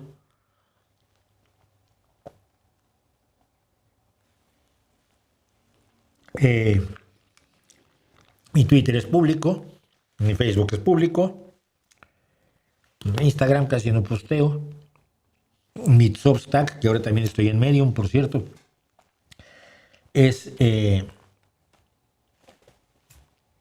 público. Pero lo que pasa es lo siguiente, mira. Donald Trump dice que quieren asegurarse de no permitir que las personas equivocadas entren en nuestro país. Las personas equivocadas, ¿quiénes son? Lo que van a buscar es si has hablado en contra de Donald Trump, si has hablado en contra de MAGA, si has defendido a los palestinos, no a Hamas, pero si defiendes a los palestinos, Estados Unidos, el entorno de Donald Trump, asume que tú estás apoyando a los terroristas de Hamas, por más que digas que no es cierto. Si has atacado a Israel, si has estado en desacuerdo, por ejemplo, con la barbarie que cometió Israel en Gaza, has atacado a Donald Trump o a la ideología o lo que sea MAGA de Make America Great Again, entonces eres una persona sediciosa, probablemente terrorista, y no solo no te dejan entrar a Estados Unidos, sino que probablemente te lleven directo a la cárcel. Y como a mí no me gusta la idea de que me encierren, pues no voy a ir a Estados Unidos. Es increíble cómo se está manipulando Estados Unidos, las instituciones de Estados Unidos, para que la disidencia respecto de Donald Trump y de su entorno se consideren terrorismo, se consideren antiamericanismo, se consideren, ¿cómo lo llama él? Tiene un nombre, ahora me acuerdo, que son delitos. No puedes tocar al rey. El cuerpo del rey es absolutamente intocable. Y el pago puede ser, todavía no, pero puede ser la muerte.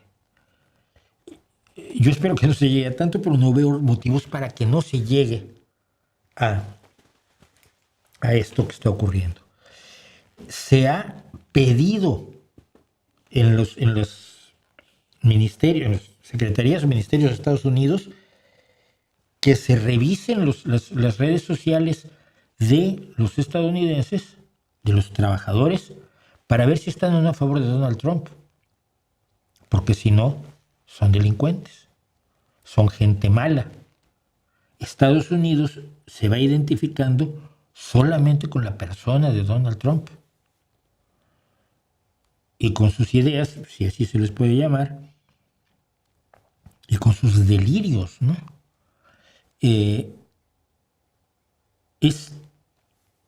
Lo increíble es que esto no sea primera plana en todos los periódicos de todos lados. Lo increíble es que esto esté normalizado. Que ya Donald Trump es una locura, pues está bien, pero es que ahora hizo otra peor aún, no importa, ya da igual. Esto de entregar la historia de redes sociales de los últimos 5 años, a ver, yo soy una persona políticamente activa, pero hay mucha gente que no es políticamente activa, pero que ha escrito, es que Donald Trump es un Hitler naranja. Y con eso ya es enemigo del Estado, porque el Estado es el presidente Trump, que es un tipo cuyos además problemas cognitivos cada día son peores. Es muy grave esto. De momento, pues, lo que significa esto, sin duda alguna, es que no me verán, desafortunadamente, de visita en Nueva York pidiendo comerme un sándwich de salmón ahumado en bagel con queso crema y cebolla morada de Sarges, que es la mejor tienda de delicatessen de Nueva York. Me los tendré que hacer yo mismo. Regresó el tren de pasajeros a México, no sabía yo. Yo me muevo mucho en tren de pasajeros, porque el tren de pasajeros es rápido. Bueno, el tren de cercanías no. Hay muchos espacios en los que te mueves por tren de cercanías en Asturias, ¿no? Y en muchos lugares de España.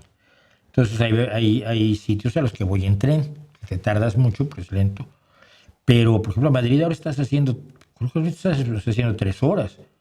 Me sale mejor ir en tren de aquí a Madrid que ir al aeropuerto, llegar 1 hora antes de que salga el vuelo, volar 1 hora para acabar en el aeropuerto Barajas de Madrid, en la T4, y luego de ahí llegar a Madrid es otra historia de otra hora.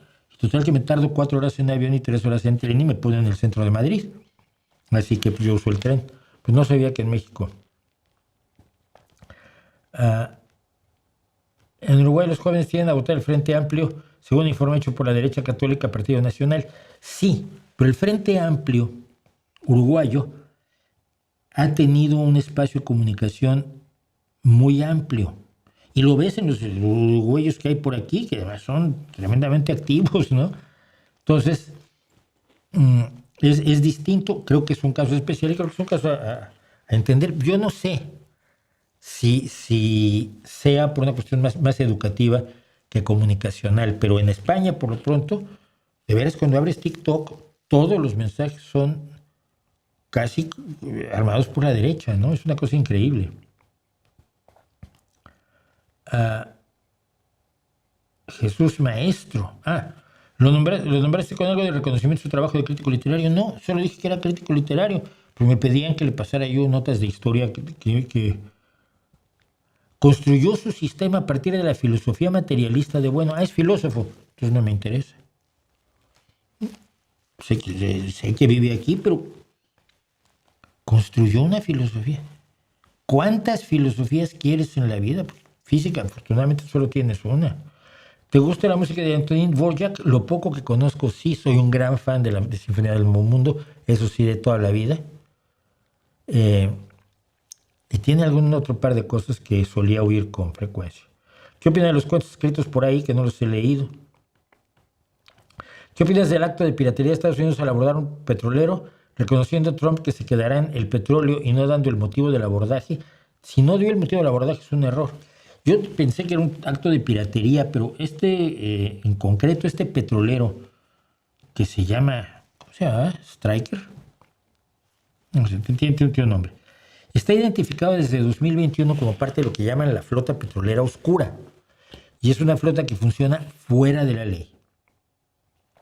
Y que mueve petróleo entre distintos países, infringiendo la legislación internacional. Esto no legitima lo que hizo Estados Unidos, porque no sé si la ley internacional diga que cualquiera que encuentre un barco de estos, de la flota negra, de la flota oscura petrolera, pueda detenerlo. Entonces, no lo sé. Pero no es tan directamente un acto de piratería como a mí me pareció al principio, porque después salió, ¿no? Que este es un barco que ha sido además ya sancionado y que estaba navegando con bandera de Guyana, y el gobierno de Guyana esta mañana dijo que es una bandera falsa. Ahora sí, falsa bandera, porque ellos no tienen registrado ese buque, como todos tienen registrados a todos los buques que navegan con bandera de Guyana. Entonces, no creo que Estados Unidos haya hecho bien, no lo sé. Quedarse con el petróleo si no es lo correcto, por supuesto. Pero habría que ver cuál es la situación en derecho internacional de los barcos de la flota oscura, de los petroleros de la flota oscura, porque ahí se mueve muchísimo dinero, evidentemente ilegal, evidentemente delictivo, ¿no? Así que las cosas ahí fueron un poquito más complicadas de lo que pensábamos. ¿Puedes contar algo de Neuróticos Anónimos? No lo conoces. ¿La neurosis es una enfermedad? No lo sé. Para los CNA, su Satanás es el egoísmo como una religión. Eso sería un error, pero como no los conozco, no sé si es cierto esto. ¿Cómo ve lo que dijo Trump de que Ucrania está perdiendo la guerra y debe firmar el tratado de paz que se le ocurrió a Trump de inmediato? No se le ocurrió a Trump. El tratado de paz, el proyecto de paz que presentó Estados Unidos se lo entregó Rusia a Witkoff. Witkoff es un viejo amigo de Donald Trump que funciona como su asesor de seguridad nacional, siendo alguien que no sabe nada de seguridad nacional. Es uno de los millonarios amigos de Donald Trump. Y Witkoff, junto con el yerno de Donald Trump, Jared Kushner, que no tiene puesto en el gobierno, o lo hace todavía más sospechoso todo esto, fueron los encargados de traducir y llevar el proyecto de Putin a Estados Unidos para presentarlo como si fuera propio y tratar de imponérselo a Zelensky. Zelensky no lo puede aceptar. La constitución ucraniana establece que su territorio es inviolable, que no puede entregar partes del territorio. Si lo hace, podría ser llevado a juicio. Entonces, es un plan de paz que es lo que quiere Vladimir Putin, pero que no puede aceptar. No puede aceptar Zelensky. El otro punto allí es qué reacción va a tener Europa. De momento las reacciones son correctas, pero quizás hay que dar un golpe más duro en la mesa, un puñetazo en la mesa que no se está dando.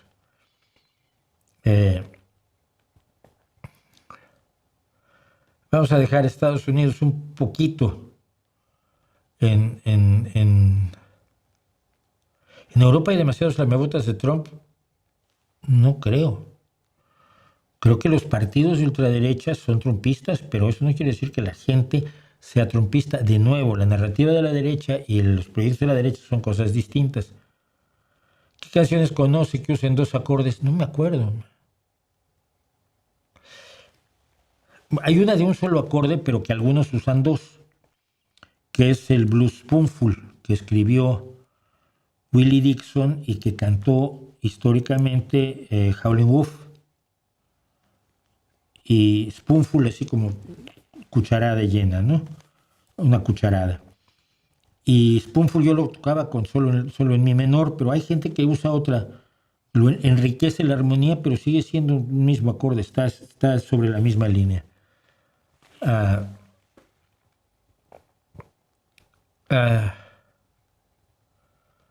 ¿En qué democracia crees? Son masones dominando el mundo desde siempre. No es cierto.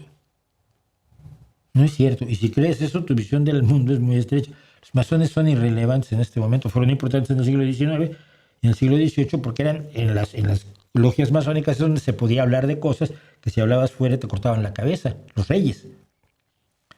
Pero los masones no mandan nada. No hay los masones. Hay una internacional de masones con un masón mayor que dé órdenes. Son tonterías que no puedes probar además. Dices que no hablas de nazis, pero no dejas de hablar del Hitler naranja. Sí, pero es porque él hace cosas, no solamente promueve el odio. El Hitler naranja es importante porque se puede cargar el mundo. Tu futuro y el de tus hijos está en manos de ese demente. En cambio, Jalife solo está allí para hacer negocio.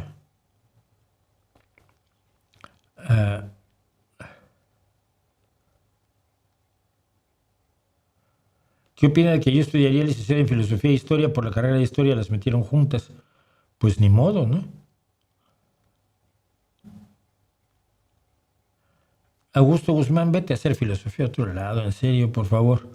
¿Sería posible hacer un partido que promueva abiertamente que se va a volver una dictadura? Si es así, entonces legítimamente podría tomar todos los poderes. No, porque la democracia no es solo votar.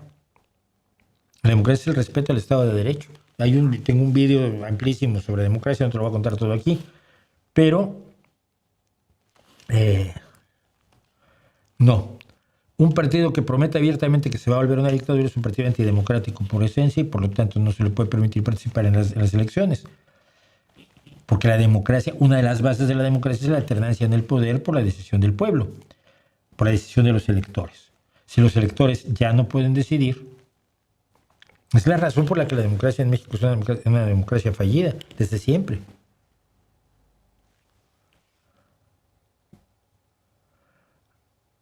No conozco versiones de John Lennon con inteligencia artificial. Parece una locura. Pero bueno. Vamos a... Esto lo quería yo contar porque a raíz de... Sí, vamos a dejar Estados Unidos a un lado, ¿no? A raíz de mis críticas al gobierno de la Cuarta Transformación, supuesta Cuarta Transformación, que no lo es, muchas personas me han preguntado si mi problema es que no me dieron la pensión o si lo que pasa es que no me quitaron la beca. Y siempre tengo que explicarles, entonces ahora quiero hacer esto para que cada vez que me pregunten, pues ya nomás pongo el enlace a este segmento. El gobierno de Morena no me ha dado absolutamente nada, ni le he pedido absolutamente nada, ni quiero absolutamente nada. Vivo de mi trabajo desde los 18 años, muchas gracias, con lo cual tengo 52 años trabajando, bien trabajaditos. Mira, sé que si yo estuviera simpatizando con Morena, solo simpatizando con Morena, o solo no criticándola, ya me habrían ofrecido algo. Por lo menos me habrían publicado un par de libros, me habrían ofrecido publicar un par de libros. Si yo tuviera precio, ya me habrían comprado. Tengo muchos años, man, muchos años. Y no, resulta que no tengo precio. Morena no lo ha intentado. No lo ha intentado. Pero el PRI lo intentó. Y te voy a contar dos ocasiones. Las dos tienen que ver con... Ocurrieron cuando estaba yo trabajando como redactor en Revista de Revistas, la revista de Excelsior, que se consideraba la madre de Excelsior porque primero se hizo la revista a principios del siglo XX, fines del XIX, no me acuerdo, y la revista generó el periódico Excelsior. Entonces era la mamá de Excelsior y por lo tanto le tenían mucho cariño y ahí estaba yo trabajando de redactor. Que por cierto, no era yo jefe de redacción porque el director lo convencieron de que yo era comunista y entonces pues, no podía tener un comunista de jefe de redacción. Me hubiera preguntado, le hubiera explicado que no, que yo era una cosa muy rara en México llamada socialdemócrata. Pero, bueno, como fuera, yo trabajaba de redactor, trabajaba mediodía por lo siguiente. Siempre he tenido un trabajo aparte del periodismo. No he querido vivir del periodismo porque en México vivir del periodismo implicaba necesariamente recibir dinero del gobierno. Por los sueldos del periodismo en los años 80, 70, cuando yo estuve trabajando, incluso 90, eran una mierda. Pero una mierda pequeñita. Entonces, a ti te daban una fuente de defensa, la Secretaría de Hacienda, Seguro Social, la Secretaría de Transportes, te daban una fuente.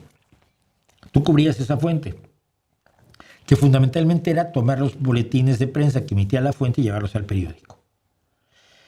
Pero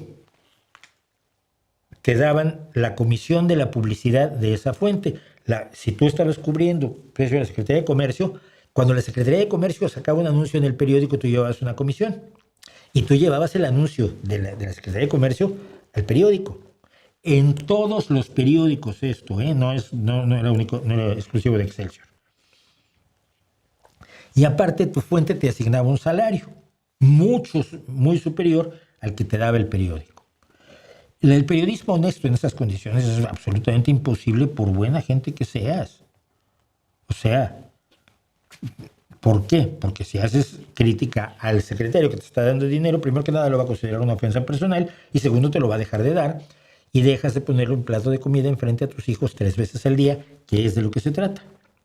Entonces yo siempre tuve otro trabajo, yo era productor de audiovisuales, yo era programador en computadora de los propios audiovisuales, escribía guiones para distintas empresas, comunicación, presentación de productos, lanzamiento de productos, concursos de ventas, todo lo que se comunica dentro de una empresa, yo lo escribía. Discursos del director para que pareciera que era inteligente. Y así logré mantenerme al margen de la corrupción. Ocurrieron dos cosas. Una vez, estaba yo en mi maquinita de escribir, porque no había computadoras todavía, estamos hablando de 1980 y algo, 80 y poquito, y estaba yo en mi máquina de escribir y entra un mensajero de estos que había en México, que eran un poco con traje, con chamarra marrón y casco beige, que era así como semimilitar o semioficial. Y viene, se acerca el señor Mauricio, sí, servidor, saca un sobre y me lo pone en el rodillo de la máquina de escribir. De parte del licenciado Fulanes, y da la media vuelta y pira para allá. Siéntate. No, que me tengo que ir, espera. Abro el sobre y tenía mi sueldo de 2 semanas del periódico. El sueldo del periódico de 2 semanas. Es decir, si el periódico me daba 100 a la semana, el sobre tenía 200. Dije, ¿y esto qué es? Todos los viernes voy a estar aquí con su sobre, señor Schwartz. Le dije, Nanay del Uruguay, del Paraguay, siéntate. Y llamé al personaje que trabajaba en el gobierno de la Ciudad de México, entonces Distrito Federal. Oye, mira, tengo aquí a tu mensajero. Ay, Mauricio, qué gusto me da. ¿Cómo son los políticos? Oye, si se te hace poco, yo siempre puedo ayudarte. Me dice, no, es que, precisamente, es que esto no me parece correcto. No, es un detalle. Le digo, no, mira, un detalle es mandarme un perfume para mi mujer, una botella de coñac a casa, ¿no? Todavía bebía yo. Pero esto no es un detalle. El dinero lleva microbios, es sucio el efectivo. Entonces, se lo estoy devolviendo a tu mensajero y no te molestes, que no pasa absolutamente nada. Simplemente no me parece correcto. Le devolví el sobre al mensajero y se fue. Esto fue un viernes en la tarde, decía yo. El lunes no estaba el jefe. El lunes en la mañana, 12 del día, una cosa así.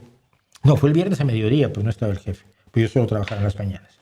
El lunes como a las 10 de la mañana oigo al director, Enrique Lubet Jr., queridísimo, un tipo rarísimo, pero lo quiero mucho. Schwartz, hijo de toda tu madre, ven para acá, cabrón. Le dije, ¿ahora qué hice? Voy. Me están llamando de todas las dependencias de gobierno que si nos vamos a volver una puta revista de oposición. Y yo dije, ¿yo qué tengo que ver con eso? Que tú le despreciaste un favor al licenciado fulano. Y dije, no, vamos en orden. Él me ofreció dinero y yo no se lo acepté. Pero es que no entiendes que así son las reglas del puto juego. Le dije, no, Enrique, no lo entiendo. Si lo entendiera, no estaría yo teniendo otro trabajo que hago en las tardes y noches, aparte de ser redactor en la revista de revistas. Esa fue una. Enrique estuvo una semana insultándome y hablando mal de mí y explicándole a todo el mundo que lo que pasa es que tenía un imbécil que además creía que era comunista en la máquina de escribir, en una de las 3 máquinas de escribir de la redacción de la revista.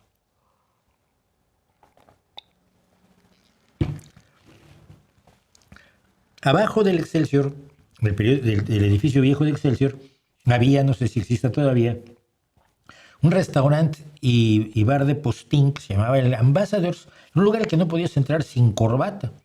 Como yo primero no usaba corbata, se enojaba conmigo Enrique porque no podía ir a cenar, solo podía entrar a tomar una copa al bar del Ambassadors. El AMBA le llamaban. Pero finalmente empecé a ir de corbata porque luego tenías que hacer cosas que tenías que ir. Iba yo de traje y corbata a trabajar la mayoría de los días. Y un día estaba yo tomándome algo en el Ambassador, no me acuerdo si estaba esperando a quién o por qué. Y de pronto viene uno de los camareros, don Mauricio, doña fulana en esa mesa quiere que usted se siente con ellos. Y levanto los ojitos y veo a la secretaria del PRI.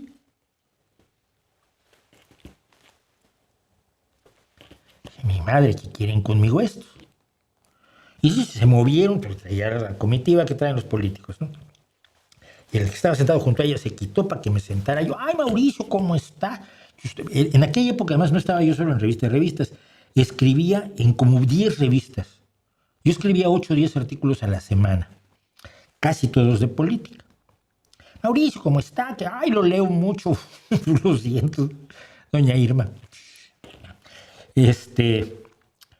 Pero bueno, usted va duro, ¿verdad? Digo, no voy duro, digo las cosas como son y pues, me refiero a lo que ustedes hacen, no me invento nada, señora. No, pero me parece muy bien que sea usted un periodista valiente. Oiga, don Mauricio, y usted nunca, después de un rato de conversar, no esto fue en 2 segundos, si después de un largo rato de conversar, dice, don Mauricio, usted nunca ha pensado en un puesto de elección popular. Dije, me están ofreciendo una diputación, me están ofreciendo ser diputado. Afortunadamente en aquel momento todavía existía el artículo 88 de la Constitución, que implicaba que yo no podía tener puestos de elección popular porque yo era hijo de una persona que no era mexicano por nacimiento, que mi padre adoptivo, pero que sabemos que es mi padre adoptivo, pero le había firmado en mi acta de nacimiento. Y entonces él era un señor que había nacido en Polonia y luego se nacionalizó mexicano. Le dije, oh, señor, pero mire, nunca me lo he planteado porque como mi padre no es mexicano por nacimiento, yo no puedo acceder a ningún puesto de elección popular. Se quedó así, ay, pues cuánto, lo siento, don Manuel, no se preocupe, dije, oh, sí, okay. Yo no tengo problema. Y ahí me fui. Años después a un amigo mío, fíjate, un compañero del periódico, por una pelea que tuvo con un policía que sufrió una lesión gravísima, lo callaron ofreciéndole una diputación, fue diputado 12 años, una cosa así. Es decir, sí pude recibir, pero nunca quise. Y no porque sea yo especialmente, es la honestidad elemental de alguien que afortunadamente no lo necesitó, porque si lo hubiera necesitado habría tenido que aceptarlo, como mis compañeros tuvieron que aceptarlo en el periódico, o los de la revista, o muchos que recibieron en distintos momentos distintas prebendas del PRI, porque lo necesitaban para ponerle plato de comida enfrente 3 veces al día a sus hijos. Y yo afortunadamente con mi trabajo como comunicador, como productor, como escritor, como redactor, como guionista, como programador, como director a veces de grabaciones de locutores, etc., me pude dar el lujo de no corromperme. Queda esto listo para que sepan que si tuviera yo precio ya me habrían comprado, que lo intentaron y resulta que no tengo. ¿Qué me dicen?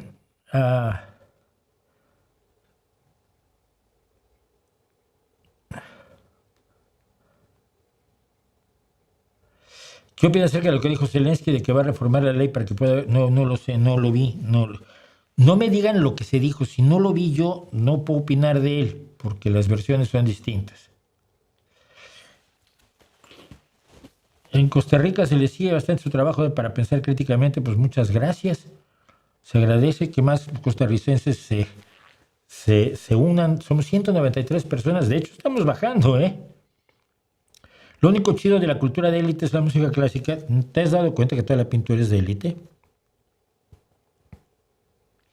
Es decir, antes los clientes de los pintores eran los cardenales y los condes y los reyes y los señores feudales. Y no todos, Si tú querías ser pintor, trabajabas para la élite. Sí. Juanito Pocas Pulgas, que trabajaba de siervo feudal, no te iba a comprar un cuadro. No te iba a encargar un mural. Y hoy en día los pintores trabajan para la élite. Le venden a los gobiernos o le venden a los ricos. Porque nosotros, los seres humanos normales, podemos comprar cosas muy baratitas, ¿no? Yo tengo 3 cosas de un pintor que me gusta mucho, pero de Fremov, pero es 150 euros cada cuadro, ¿no? Porque no puedo comprar lo de las grandes galerías. Entonces, de entrada, la pintura y la escultura son de élite. Y hay muy buena pintura y escultura por... Alguna vez dijiste que no importaba levantarse a las 11 si cumplías con una jornada laboral, pero leí que hay un ritmo circadiano regulado por cuestiones biológicas. Sí lo sé, pero mi ritmo funciona muy bien como persona nocturna. Yo me duermo a las 3 o 4 de la mañana, me levanto a las 11 de la mañana todos los días, desde hace 30 años.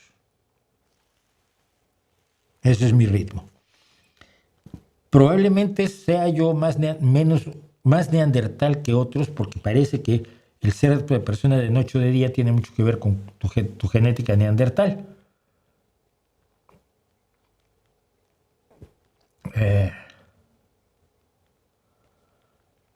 El debate de Rigoberto contra Mía. No sé ni quién es Rigoberto ni quién es Mía.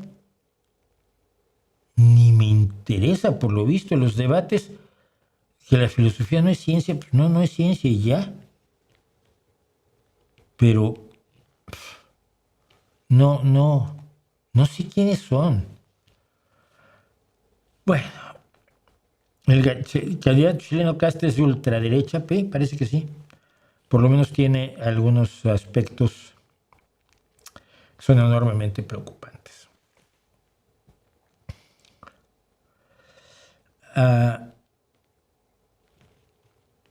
¿Dónde estoy? Bueno, vamos a hacer lo que propuse el otro día exactamente. Vamos a hacer un pequeño corte y en cuanto volvamos estaremos con Fito y las pocas preguntas que hay para Fito en esta ocasión.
Es la hora de Fito.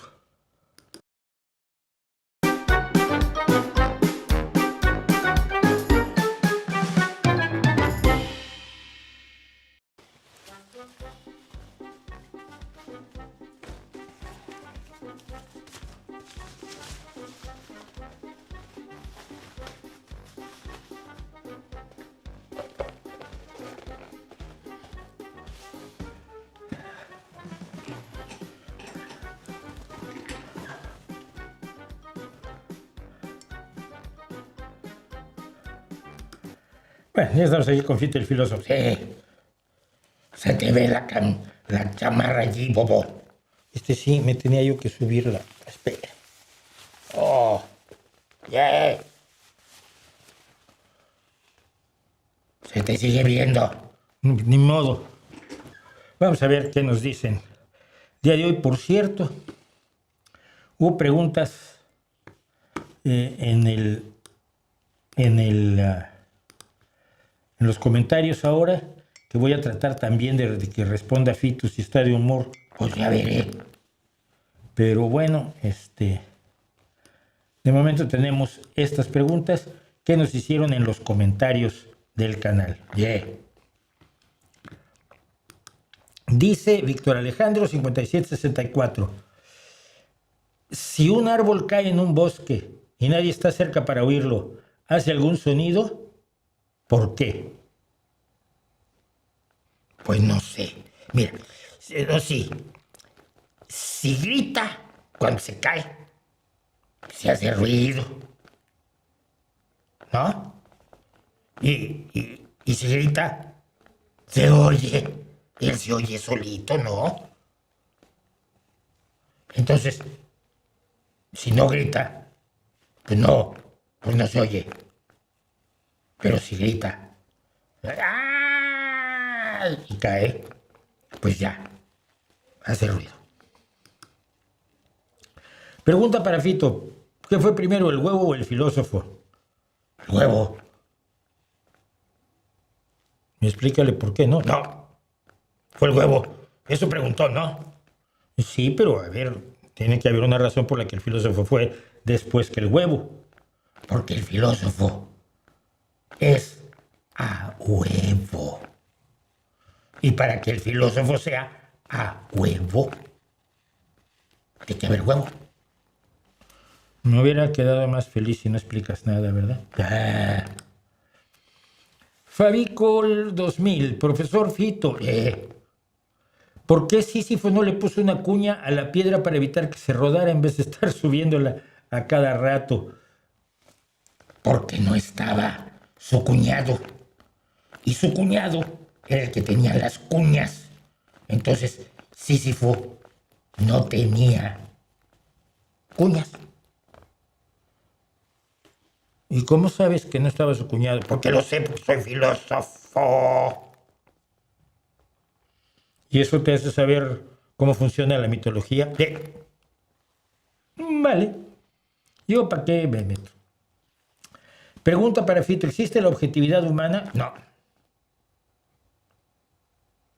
A ver, Fito, otra vez. Si vas a hacer una respuesta, sí tienes que explicar por qué. si existiera la objetividad, no existiría la filosofía.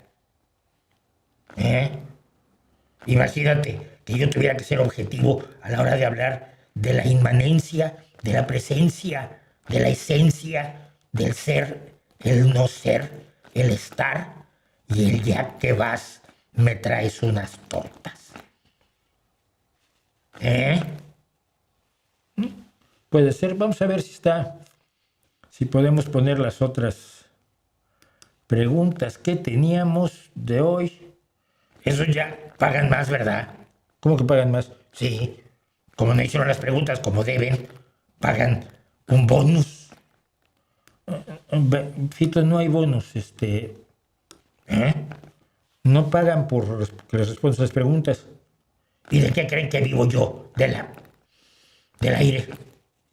Del ruido de los árboles al caer. Pues no sé realmente de qué vives, pero con esos dientes. Bueno, a ver, vamos a ver. Maite Gómez, 1874, la semana pasada, dijo: ¿por qué la filosofía es considerada una maravilla y la verdad un peligro? Porque la filosofía busca la verdad, explora la verdad, investiga la verdad.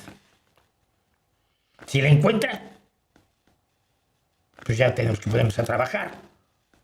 Y eso es peligrosísimo. Un poco cínico estás, ¿no? La filosofía cínica es una filosofía también. Los cínicos, Los cínicos. los que hacen cine. Vale. Lo que tú digas, Fito. Teníamos otra pregunta. Víctor Darte, ¿cuál teoría de la Tierra plana? Disco con muro de hielo, 2 con cúpula, 3 plano infinito, ¿consideras más plausible y por qué? No, ninguna. Me gusta más la teoría de la Tierra plana, sin muro de hierro y de forma pentagonal. ¿Y por qué? Porque me gusta. La considero más plausible. Porque es menos tonta. ¿Cómo va a ser menos tonta si tienes un mundo pentagonal? A ver, ¿tú cuándo te dieron tu doctorado en filosofía, payaso? No lo tengo. Shut up.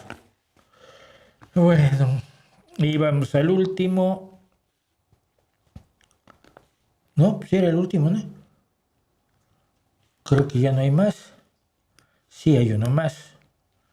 El que le dije que ya, de verdad. Pregunta ontológica para el Fito. El Fito. Que de cuando acá ¿Estuvimos juntos en la cárcel o qué? ¿Estuviste en la cárcel, Fito? No.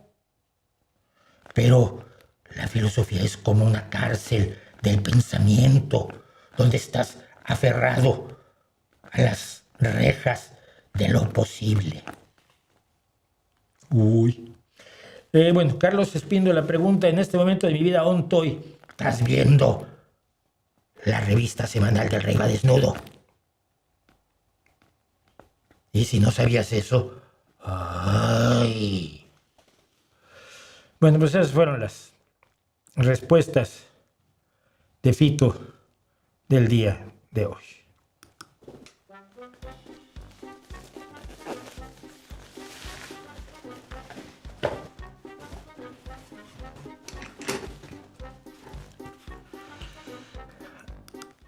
Ahí vamos, ¿no, con Fito? No sé, opinen si lo seguimos teniendo, no lo seguimos teniendo.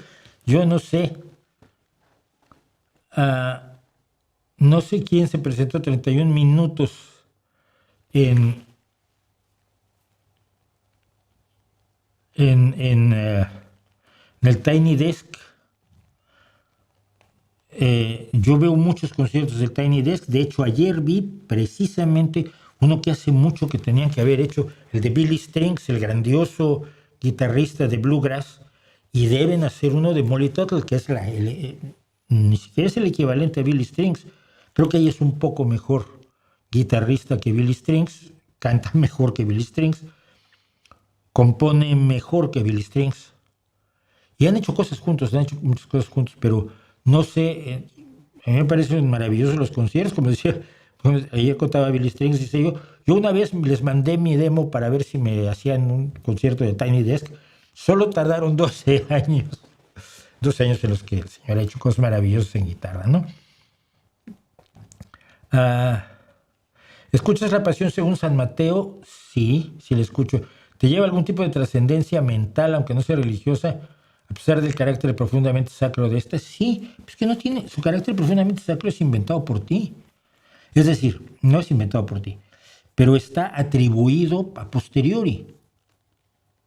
Si tú ves el Partenón y no sabes que está dedicado a Atenea, ¿no te impresiona? Yo creo que sí, ¿no? Si ves el templo de Abu Simbel y no sabes que está dedicado a Ramsés II, pero Ramsés II convertido en Dios, pues te impresiona igual, ¿no? Si vas a la Hagia Sofía en Estambul, vas a quedar impresionado o vas a la mezquita de Córdoba.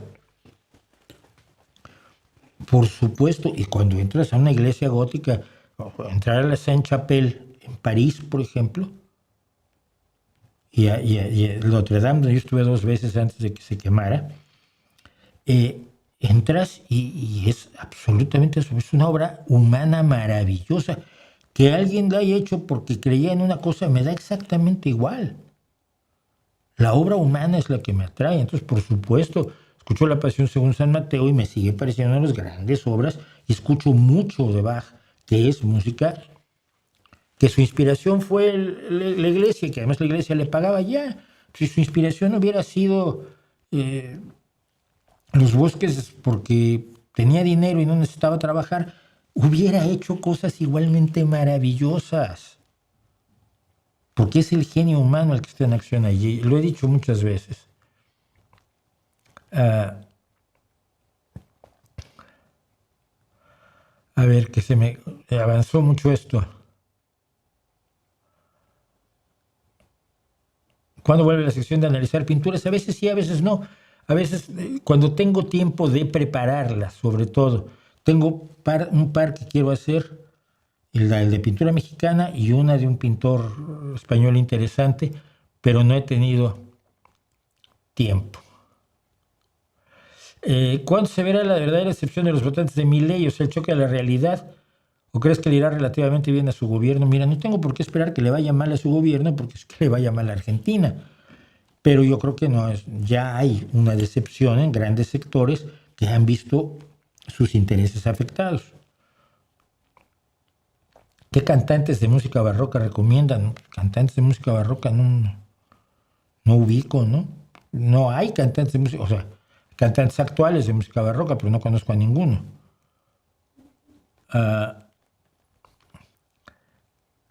Luego, ¿qué opinas de que los católicos a menudo se escudan en que hasta que no llegó el cristianismo estaba bien visto el infanticidio, por ejemplo, y que por eso su religión es moralmente superior? O sea, los cristianos alemanes del Tercer Reich, tan estrechamente unidos al catolicismo, por cierto, que mataban niños, no los mataban porque llegó el cristianismo. Falso. Falso. Entonces, si sigue habiendo infanticidio pese a haber cristianismo, la premisa es falsa. ¿Conoce un artista llamado Will Wood? No. ¿Reconoce que la llegada de la religión cristiana a Occidente trae algunas ventajas, además de desventajas, o solo ha sido algo negativo? Es que es muy difícil, a la hora de ponerlo en la balanza, puede haber tenido algo positivo, pero lo vastamente negativo, mortal, generador de sufrimiento, de torturas, de división, de enfrentamiento, de guerras, es tal que la idea de que, pero es que tuvo algo bueno, porque fue algo bueno, no lo encuentro como explicación, ¿no? Como cuando me dicen, es que en la Unión Soviética la mujer tenía derechos iguales. Ya, casi ninguno. Pero tenía derechos iguales a los hombres. Pues sí, fue una cosa, una cosa buena que se hizo, pero que no compensa el horror del sistema soviético durante 70 años, 80 años, ¿no? 73 años. Pero, entonces, no me impresiona que no sea todo malo. Nada es todo malo, o muy pocas cosas son todo malas. ¿No crees que la Biblia tiene pasajes hermosos y dignos de leerse? Sí. Por su belleza estética, sí. Por ejemplo, el Cantar de los Cantares a mí siempre me ha parecido un poema maravilloso, absolutamente maravilloso. Los mejores poemas de amor de la antigüedad. Pero es un poema de amor sexual. Sus enseñanzas éticas y morales, algunos tienen esas enseñanzas éticas y morales, y luego unos versículos más allá o un par de libros más para acá, tienes la afirmación de lo contrario, ¿no? No matarás, pero destruye a los amalequitas. Pues no me parece que las enseñanzas sean muy creíbles. No creo que sea necesario el cristianismo para encontrar esas enseñanzas éticas y morales. Tan no lo es que en otras religiones hay enseñanzas éticas y morales, y que en la ausencia de religión hay esas enseñanzas éticas y morales, y muchas veces con mayor solidez que las religiones, porque mi creencia, mis afirmaciones sobre la moral no proceden del miedo a que me manden al infierno o de la codicia de que me lleven al cielo. Lidiar con la muerte de un hijo siendo ateo. Los hijos deberían enterrar a los padres, no al revés. Sí, es uno de los horrores más grandes, la idea de enterrar a un hijo. Lo mismo que dije cuando hablé de cómo se gestiona la muerte de un ser querido desde el ateísmo, es lo mismo que digo. No es que el ateísmo te diga cómo hacerlo, pero si no te haces la ilusión de que hay una supervivencia posterior, tienes más posibilidades de asumir una realidad inalterable. Y la realidad inalterable yo creo que debe ser asumida. No, el dolor no va a desaparecer por ninguna racionalización que hagas. Y el dolor tampoco desaparece cuando eres religioso. El profundo dolor de perder a un ser querido, en el caso que dices, es evidentemente una cosa absolutamente aterradora. Y no hay nada que lo palie más que el tiempo. Y tenemos que saber que es el tiempo el que lo va a paliar. Pero también tenemos que saber que la vida sigue adelante. Que lo más probable es que ese ser querido al que lloramos querría que nuestra vida siguiera adelante, no que nos derrumbáramos en un llanto permanente de décadas por su ausencia, ¿no? Y entonces la memoria de alguien se honra haciendo lo que ese alguien hubiera considerado mejor. Y entonces te esfuerzas y finalmente consigues seguir adelante en tu vida. Nunca se va a cerrar la herida. Tengo amigos que me siguen doliendo, me murieron hace muchísimos años, entonces, y parientes, y mi abuela, pero es parte de la vida. Yo creo que acordarte de lo que te habría dicho ese hijo en estas condiciones es una de las pocas cosas que pueden ayudarte un poco. Pero de ahí en fuera se vive el dolor y luego se trata de vivir con el dolor o a pesar del dolor. Sí, ya tengo el vídeo de enfrentar al ser querido, te lo estoy diciendo trompístico, y él lo cuenta. En ese vídeo lo tienes. Las cantatas de Bach, los cantantes de ópera, las interpretan mejor que otros tipos de cantantes. No lo creo. No lo sé. Interpretar mejor, mira, para interpretar bien tienes que tener el ritmo, la tonalidad, el fraseo exactos que deseaba el compositor. Yo creo que eso lo puedes hacer con voz blanca y con voz impostada, por igual. Le falta el respeto a Augusto Guzmán, pues mira qué pena.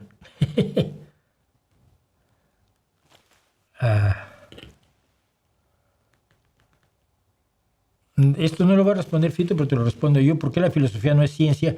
Se ayuda a ayudar a pensar a las personas, porque no ayuda a pensar a las personas. Te ayuda a pensar en una cosa, te ayuda a convencerte de una cosa. Si eres filósofo estoico, ya no puedes ser filósofo cínico, o filósofo materialista, o filósofo existencialista, o filósofo de las 10.000 corrientes filosóficas que hay. O todas tienen razón o ninguna la tiene. Si ninguna la tiene, el tiempo dedicado a pensar en ellas es absurdo. Si todas la tienen, la carrera misma, la vida misma se vuelve una locura, perdón.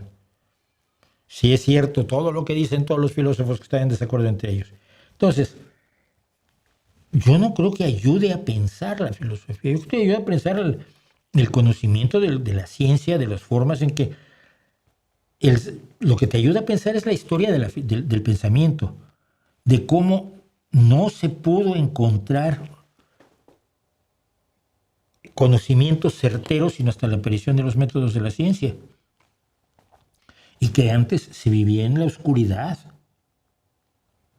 con gente que decía cosas muy bonitas, contradictorias entre sí, distintos filósofos, pero que no lo sustentaban en absolutamente nada. Y de pronto tienes una forma de sustentar efectivamente lo que dices. Y tienes una posibilidad además muy, muy especial, algo que a mí me parece lo más maravilloso de los métodos de la ciencia. Tienes la posibilidad de decir no sé. La filosofía siempre sabe algo. Ningún filósofo te escribe para decir que en este libro digo que no sé qué es el ser. No. Todos te escriben 25 versiones distintas de lo que es el ser, que no es nada. O sea, que es una abstracción.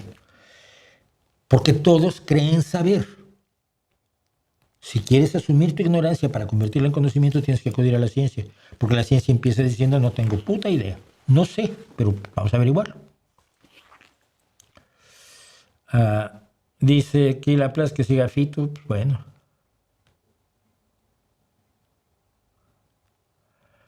¿Le gusta la carrera solista de John Lennon? Sí. Mi álbum favorito sería el de Imagines, por supuesto. El Double Fantasy siempre me pareció que le faltaba algo o le sobraba algo. Yo pensé que tuve un problema. A la larga, al paso de los años, tengo un problema con John Lennon, a quien idolatré. Su muerte, su asesinato, fue un golpe brutal. Yo me pasé la noche oyendo música de Lennon y llorando. De verdad, ¿eh? Bueno, no toda la noche, pero buena parte de la noche, varias horas. Sí, fue un golpe terrible. Porque a Lennon lo habíamos idealizado. Luego la realidad nos fue dando en la cara, ¿no? Lennon no era esa persona que habíamos idealizado y tenía muchos defectos que uno trata de no tener, ¿no? Por ejemplo, el de nunca dejar a un hijo de lado. Nunca dejar a un hijo de lado, ¿no? Y cosas así me han hecho menos lenonista al paso del tiempo. ¿Qué opinas de los libros de Steven Pinker? ¿Valen la pena para defender la idea del progreso? Sí, yo creo que Steven Pinker es uno de los intelectuales públicos más importantes en este momento, aunque, insisto, tengo mis diferencias con él en algunos casos,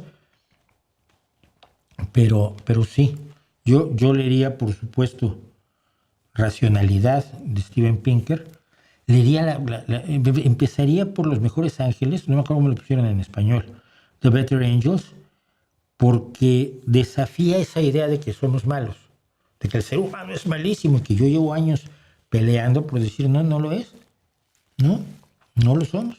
Asesinos por naturaleza, no. He conocido a 2 personas que han asesinado a otros. 2.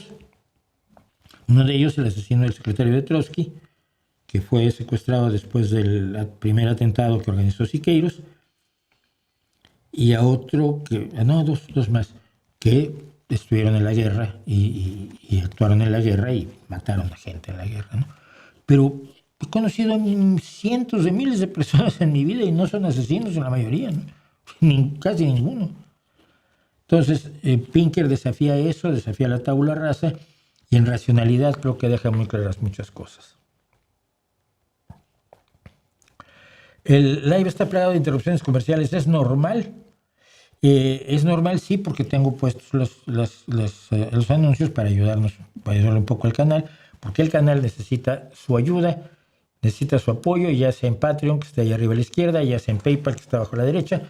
Patreon es un apoyo mensual, en PayPal es por una sola vez, pero entonces los anuncios de YouTube son las pocas cosas, junto con Patreon y sobre todo Patreon y algo de PayPal, que ayudan a mantener este canal vivo, porque si no lo tendría yo que cerrar, y no tengo ganas de cerrar. Lo que quieren, pues así soy yo. Entonces, sí, los anuncios son normales y lo siento muchísimo. No sé si hay que dejarlos correr o no, tampoco estoy enterado. Pero es así. Opino que se quede el filosofito.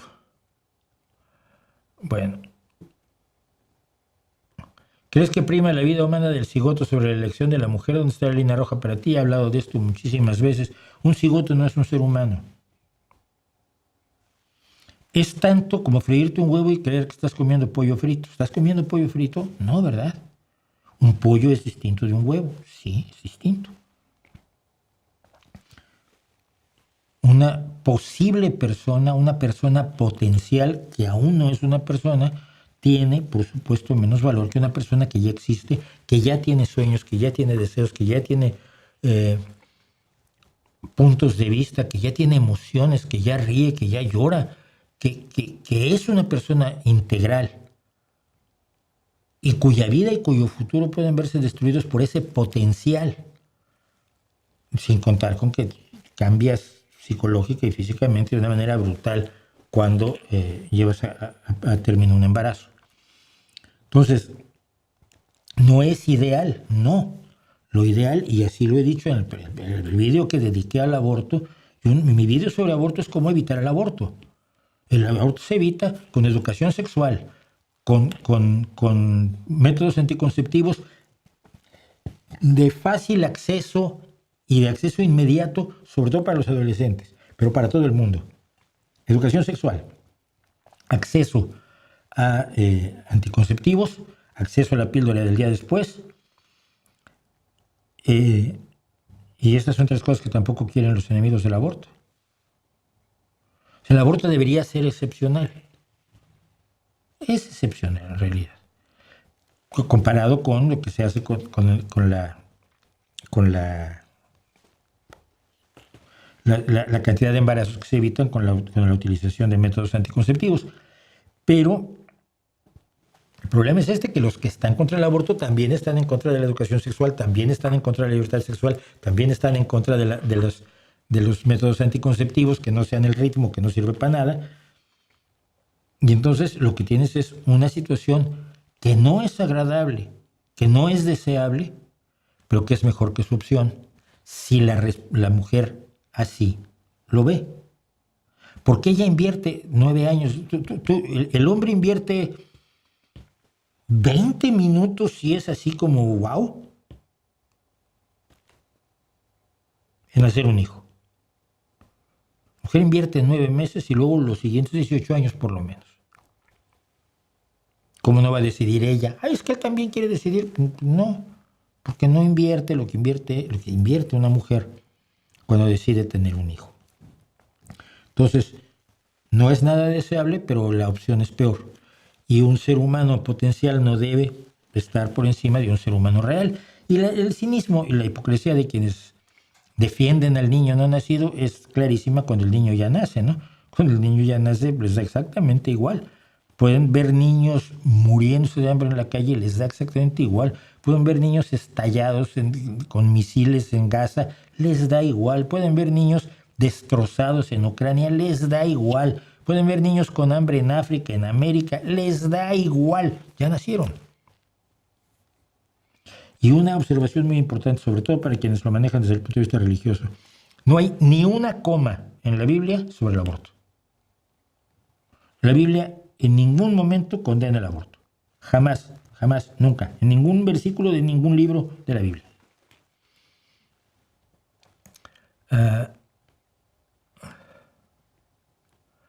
¿Viste el trabajo del psicólogo Jonathan Haidt? No lo conozco. ¿Has escuchado Alabama Shakes? Creo que sí, pero no mucho. El debate entre mí y Rigoberto me da igual. ¿Qué cambia con un debate entre mí, un activista trans, y un apologista cristiano? Sus fans están encantados. Los fans de ella dicen que ella ganó, los fans de él dicen que él ganó. Los dos se promovieron, probablemente puedan vender mejor sus cosas, se sienten muy importantes y no cambió nada. Por favor. ¿Cuándo va a sacar la carta de amor a The Beatles? Cuando acabe de escribirla. Lo he enterado en varias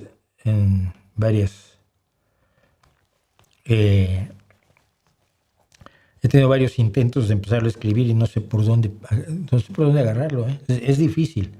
Es algo tan emocional para mí que es muy difícil agarrarlo. Tú has investigado sobre Bruce Lee. Es que cuando estaba vivo hasta los campeones del mundo decían que era increíble. Luego de muerto resulta que todo el mundo dice que le ganaba. No. Es uno de los mejores artistas marciales que ha habido en la historia. Y el único vídeo que hay de él peleando en realidad es monstruoso. Es brutal. Pero todos los que pelearon con él o actuaron con él te lo dicen. El tío tenía una ética de trabajo, una entrega. Estaba todo el día entrenando. Pues que si estaba hablando contigo y estaba haciendo tensión, lo que llaman tensión dinámica, con los brazos y con las piernas, y estaba como tratando de levantarse para que sus músculos estuvieran constantemente en acción. Y esto lo hacía todo el tiempo. No muchos atletas tienen esa entrega, ¿no? Entonces yo creo que discutirle ahora a Bruce Lee es un poco bobo. Y te lo pueden decir otros grandes artistas marciales. Pregúntale a Jet Li o pregúntale a Jackie Chan. Pregúntale a quienes pelearon con él, que todavía alguno vive. ¿Quién estaba en Enter the Dragon? No me acuerdo, perdón.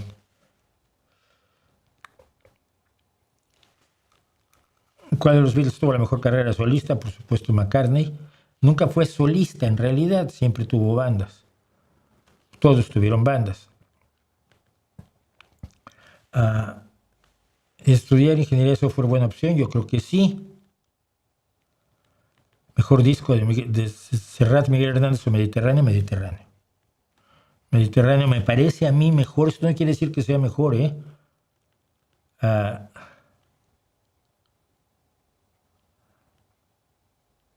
Bueno, hay cosas que me estoy saltando porque si no...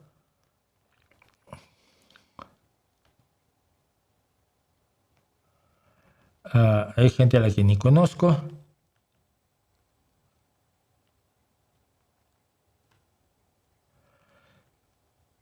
respondiendo al tema, ¿crees que un aborto con 9 meses, no un aborto con 9 meses es un asesinato? Ya casi sin diferencia del bebé nacido es tolerable. ¿En qué punto está la diferencia? El punto de diferencia está en cuanto puede haber una vida independiente. La vida independiente se empieza a dar después del 6º mes. Cuando el feto es viable, puede vivir independientemente de la madre, es cuando se marca la diferencia. Nadie en el mundo te acepta abortos a los 7 meses, ni a los 6, ni a los 5. Mucho cuidado allí. Se establecen plazos mucho más estrechos pensando en tener un ser no consciente, con un sistema nervioso aún no lo bastante desarrollado. Pero, sí, el aborto a los 9 meses, el invento de Donald Trump. ¡Ay, es que Obama dejaba que hubiera abortos a los 9 meses! No es cierto. En ningún lugar del mundo no hay médico que te lo aceptara.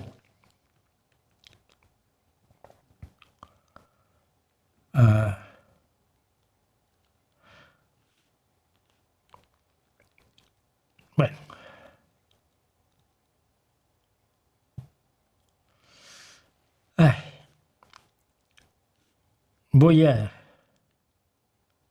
¿Te gusta el trabajo de Bev? Hace una semana fue homenajeada en el Salón del Cómic de la FIL Guadalajara. Yo no soy objetivo con Bev. Lo quiero entrañablemente, le tengo un enorme cariño, somos amigos. Me parece genial, me parece un tipo dulce, amable y bueno escribiendo. Y además dibujando. Me gusta como escritor, Bev. Bernardo Fernández, entonces soy su amigo y lo quiero enormemente, díganselo. Y si fue homenajeado, pues, merecidos, sin duda alguna.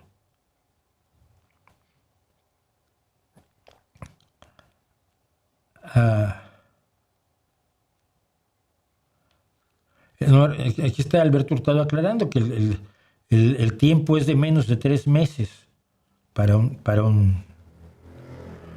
aborto. ¿Qué a vos le gusta más, McCartney o Lennon? McCartney. Aunque los dos tienen unas voces maravillosas. Ahí sí los dos tienen unas voces maravillosas. Y George Harrison tiene una voz maravillosa. Ringo menos, pero muy expresivo.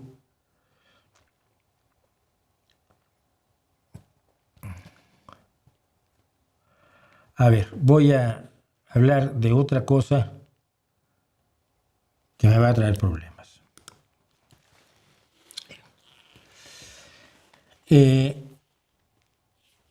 Yo en muchos momentos mi inspiración para hacer una serie de cosas, para escribir, para fotografiar, ha sido la belleza femenina. Y me molesta muchísimo que hoy sea casi una herejía celebrar la belleza femenina. Y todo esto nació porque el otro día veía un tipo que decía, ¿cómo debes decirle un elogio, un piropo a una mujer sin que la ofendas? ¿Por qué la voy a ofender? ¿Por qué va a ser ofensivo un piropo? Hay una razón, ¿no?, por la cual hay que ser cuidadoso. Él decía, bueno, porque cuando das un piropo estás esperando algo a cambio. Bueno, sí, deberías no esperar nada a cambio. O sea, el piropo es gratuito. Si no es gratuito, entonces no es piropo, es interés de otro tipo.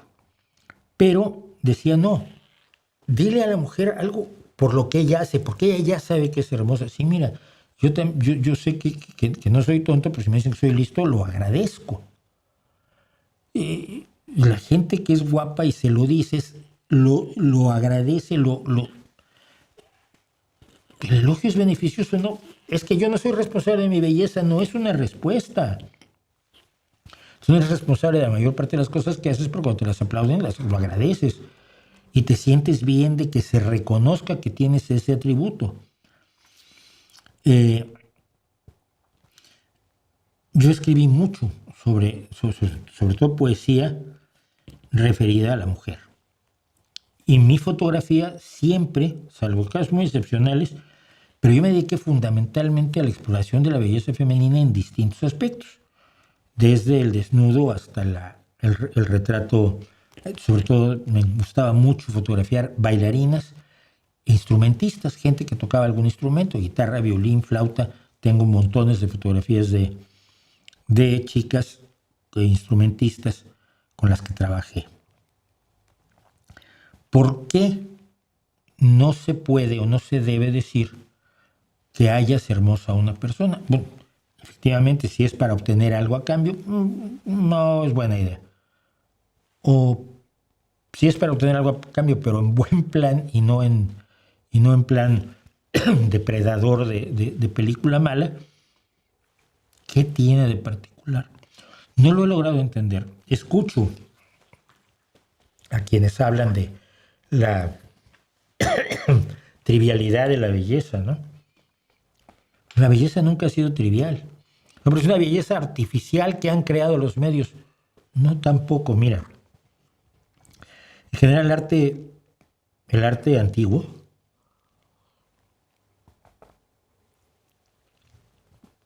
y no te digo el griego, vas al arte babilónico y ahí los gordos y feos no estamos.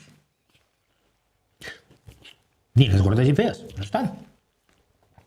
Atractiva, con todas las rasgos de los caracteres sexuales secundarios que generan un atractivo sexual. Si vas a los personajes griegos, si vas a los personajes egipcios, vas a 3/4 partes de lo mismo. Si vas al arte africano, vas a encontrar exactamente lo mismo. Y si vas a los códices aztecas, vas a encontrar exactamente lo mismo, o los murales de Bonampak. Es decir, hay un ideal de belleza que tiene mucho que ver también con la salud. Siempre lo ha habido y siempre se ha idolatrado la belleza desde distintos puntos de vista, porque tú lees literatura china antigua y hay una exaltación de la belleza, tanto masculina como femenina, ¿eh? Y ya si vas a la antigua Roma, la belleza de la mujer, y las rubias, las rubias ya rifaban más que las morenas en la antigua Roma, porque eran las mujeres que venían del norte, y entonces había tintes del cabello rubio en la Roma antigua. Pero al mismo tiempo los gladiadores eran los Justin Bieber y los ídolos del momento en Roma, y la gente compraba su sudor. Se exaltaba la belleza del cuerpo. ¿Qué es lo que pasa? Efectivamente, la belleza no lo es todo y la belleza además dura poco. La belleza no es para siempre, a menos que te llames Susanna Hoffs y haya sido la cantante y guitarrista de The Bangles, que tiene 60 y tantos años hoy y parece que tiene 30. No sé cómo lo ha hecho, ni quiero saberlo. Además, a mí me encantaban cuando eran The Bangles, aunque a mí me gustaba la pelirroja que tocaba el bajo.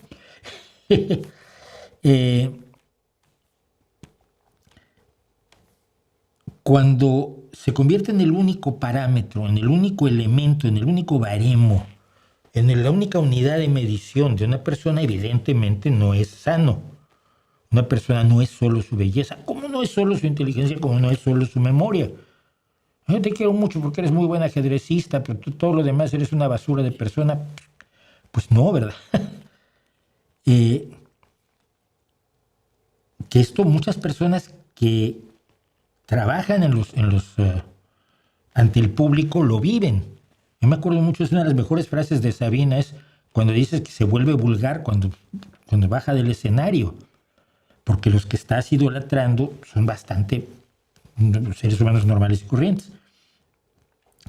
Pero poder observar y exaltar y hasta elogiar la belleza en el entendido de que no es lo único de una persona, pues como elogiar su, oye, qué bonita camisa traes. Oye, muchas gracias, pero tengo un montón de camisas más, ¿eh? Ya, pero me gustó esta.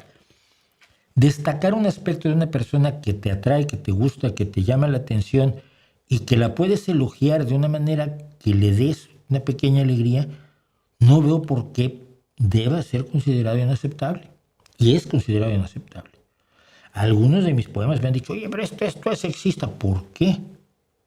Porque hablo de las relaciones con una mujer. Oye, pues lo siento, pero así es esto. No genera una No puedes verlo todo como si fuera una acción depredadora. Eso ya es buscar siempre la victimización y no le veo sentido. Estoy un poco divagando, cierto, porque lo he pensado mucho, pero no lo he expresado nunca. Y lo pienso mucho últimamente a raíz de este video que vino. Es que dile que elogia su elección de ropa más que su belleza física. Porque me gusta su cabello. Qué bonito cabello tienes. ¿Qué de malo tiene decir tal cosa? Me parece tan normal, tan evidente, tan... Como le dices a un niño, ¡ay, qué simpático! Le dices a un niño, qué bonita sonrisa tienes, ¿no? En fin, estoy divagando, pero creo que es un elemento a pensar. No he llegado a ninguna conclusión, pero quizás ustedes me ayuden a llegar a ella.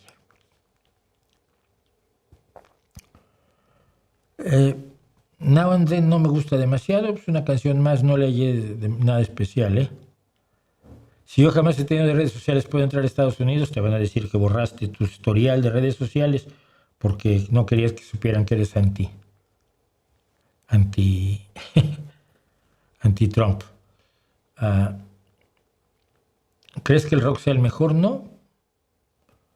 ¿El mejor género después de la música clásica? No. No creo que sea ni mejor ni peor. Es el que expresa nuestra época, pero tiene una característica distinta de la música clásica, y es que es popular, que es música de la calle y no música de los salones. Esto es importante decirlo.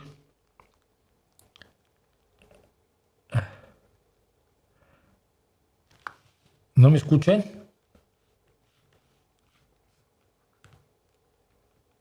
A ver, ¿cómo que no se escucha? Yo veo que estoy saliendo.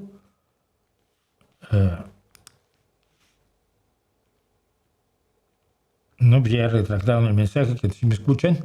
Bueno, no sé qué pasó.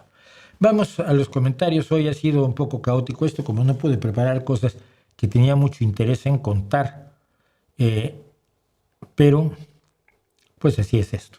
Vamos a los comentarios por si queda algo más que comentar después de esto.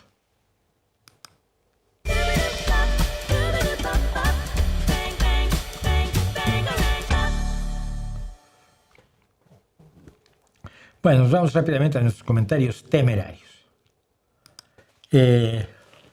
Alejandro Gijena, conocí a Gijena, alguien Gijena, qué interesante.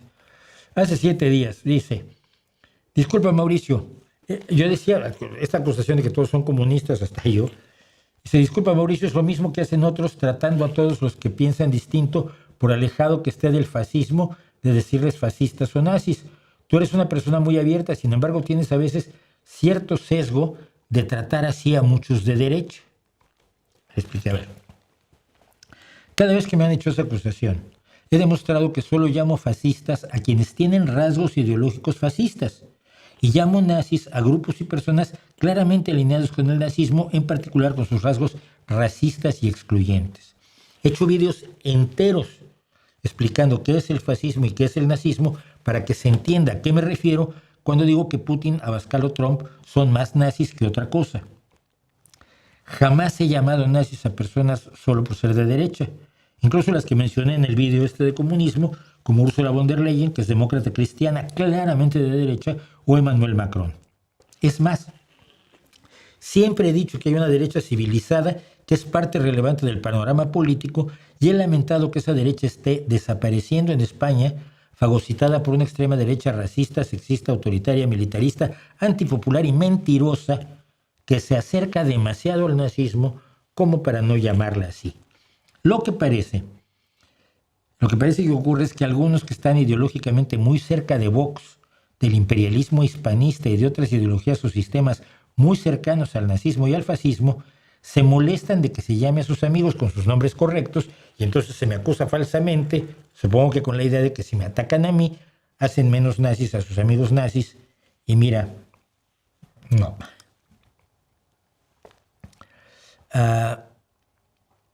Me dice Juan José Cuartas, ¿Usted cree que Gustavo Petro, quien en el pasado perteneció al M-19, una guerrilla de inspiración izquierdista, implicada en secuestros y muertes de civiles, pero que hoy se identifica como socialdemócrata, puede considerarse realmente un socialdemócrata? Y mi respuesta es sí. No veo por qué no. Muchos antiguos guerrilleros, muchos defensores de la lucha armada han cambiado. El propio presidente de Uruguay, que fue, ahora olvido su nombre porque siempre olvido nombres, ¿no? Mújica. Mújica fue guerrillero y está acusado directamente de un asesinato cometido por él personalmente. El propio Nelson Mandela fue defensor de la lucha armada en un momento dado, fue precisamente cuando lo apresaron. Hay muchísimas personas que en su juventud pueden haber favorecido la lucha armada y que con los años han cambiado.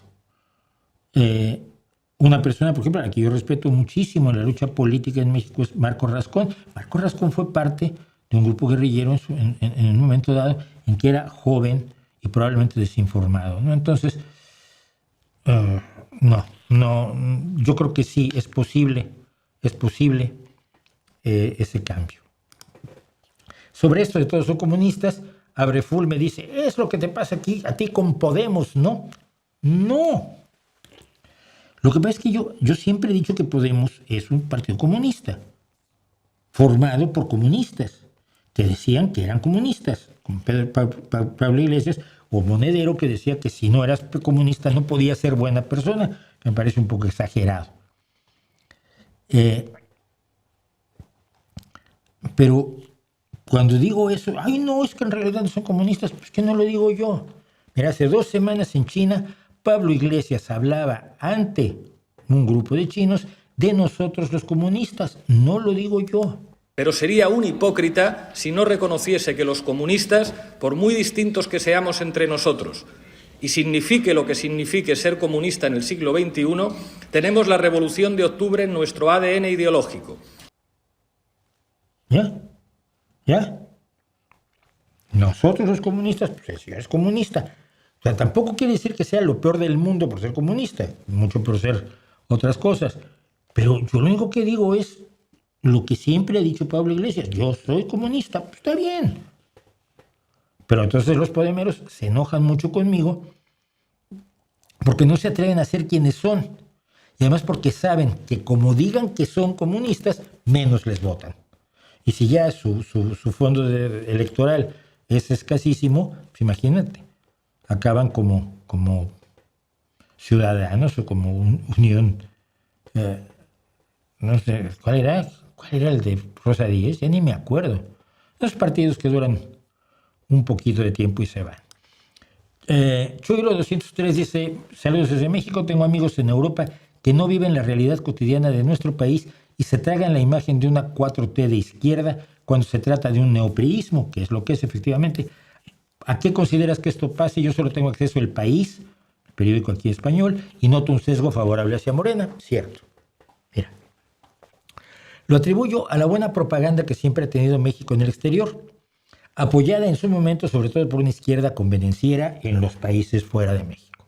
En este caso, el trabajo de Pablo Iglesias y sus medios de comunicación están promoviendo la idea de que Morena es la realización de la justicia social en México, en una democracia funcional con separación de poderes, una situación excelente con unos jueces maravillosos.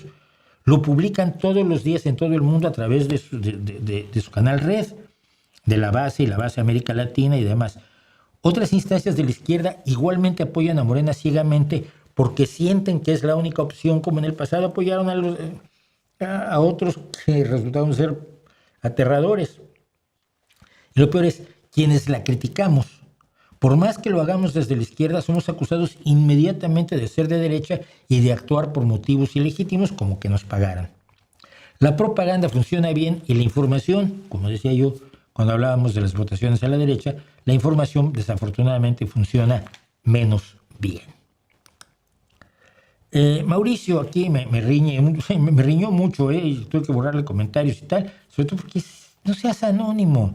Pero me dice, presentas los datos incorrectamente al omitir el contexto académico. Yo, pues, que estaba yo hablando del libro de López Obrador no es académico. Cuando habla de que los indígenas se fueron a las sierras, no se lo inventó. No, si nunca dije que se lo hubiera inventado. Lo que dije es que no pasó más que en algunos casos. Se refiere a la tesis de las regiones de refugio de Aguirre Beltrán, un fenómeno demográfico estudiado. Y sobre la esclavitud confundes la legislación de la corona, papel, con la realidad de la encomienda y el peonaje, que son hechos. El expresidente habla desde una perspectiva de resistencia histórica real, no desde la lectura literal de las leyes imperiales que a menudo se ignoraban en la Nueva España. Y le dije, mira, lo que estás diciendo es que la totalidad, o al menos la mayoría de la población indígena del virreinato, no estuvo en las zonas controladas por España, sino en regiones de refugio. Esto no es cierto. Estamos hablando de que algunos indígenas, ni de lejos la mayoría, ni mucho menos los originadores de la cultura mexicana actual, como dice el observador, se fueron a regiones de refugio, porque un hecho existente, pero minoritario, presentado como la raíz misma de la parte indígena mexicana, como si hubiera sido mayoritario, es una mentira. Que haya habido comunidades que se aislaron, se fueron a la sierra, no lo niega nadie. Que fuera la realidad de todos los indígenas mexicanos sobrevivientes a la catástrofe demográfica es una alucinación. Incluso el imbécil de Obrador se lanza a congratularse de los millones de indígenas que se fueron multiplicando durante la colonia. ¿Esto acaso ocurrió en regiones de refugio? No. La vida indígena en Nueva España no fue eso. Y luego le explico. Te borré varias repeticiones de lo mismo, cada una más impertinente. Oscar Tadeo 7361 nos dice: hola Mauricio, ahora que el PRI fue expulsado de la Internacional Socialista, siendo este el único partido afiliado a ella, te pregunto cuál es el partido en México más cercano, si es que hubiera, a la socialdemocracia, y por qué en México no ha proliferado la socialdemocracia, pese a que es la única que puede presentarse como una opción diferente y con un bagaje de buenos resultados alrededor del mundo. Y le digo, no hay ningún partido socialdemócrata, aunque Movimiento intentó simularlo en un momento, y el PRD también lo fue en un momento dado, sobre todo por la influencia de Cárdenas, porque allí dentro del PRD te encontrabas desde panistas más o menos liberalotes hasta viejos guerrilleros maoístas. Tú entrabas a las oficinas del PRD y aquello era una mezcolanza de ideologías y demás, pero que Cárdenas mantenía en orden. Y cuando tú escuchabas los planes de gobierno de Cárdenas, eran socialdemócratas. Ahora, en América Latina en general, la preeminencia del marxismo en las universidades, a partir de la influencia cubana sobre todo, pero ya estaba antes, ha excluido a la socialdemocracia. Yo no creo que se rechace. Creo que simplemente se desconoce, se ignora lo que es la socialdemocracia. Los estudiantes mexicanos te podrán explicar a Marx y se podrán haber leído el Anti-Düring, pero no te pueden decir que es la socialdemocracia. Solo te van a decir que es una forma de derecho. Ahora, que el gobierno meta además a la base en todos lados con su mensaje contra el PSOE, pues no va a ayudar a promover la socialdemocracia en México. Por desgracia. ¿Usted cree que con la manipulación de las historias y lo que cuentan, ¿qué? Lo maquillan? ¿Cree que los mexicanos no podremos aceptar nuestra verdadera identidad y algún día sacar el país del pozo en que se encuentra? Mira, si nos concentramos en las bobadas de identidad en lugar de una visión social para todos, no. Porque mira, no existe la verdadera identidad de los mexicanos ni de ningún grupo social o nacional.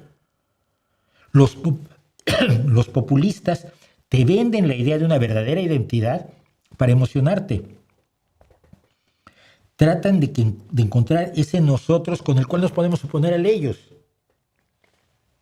Si te olvidas de las cuestiones identitarias y te centras en la sociedad que quieres mejorar, entonces sí podrás salir del pozo. Si estás esperando tu identidad, no.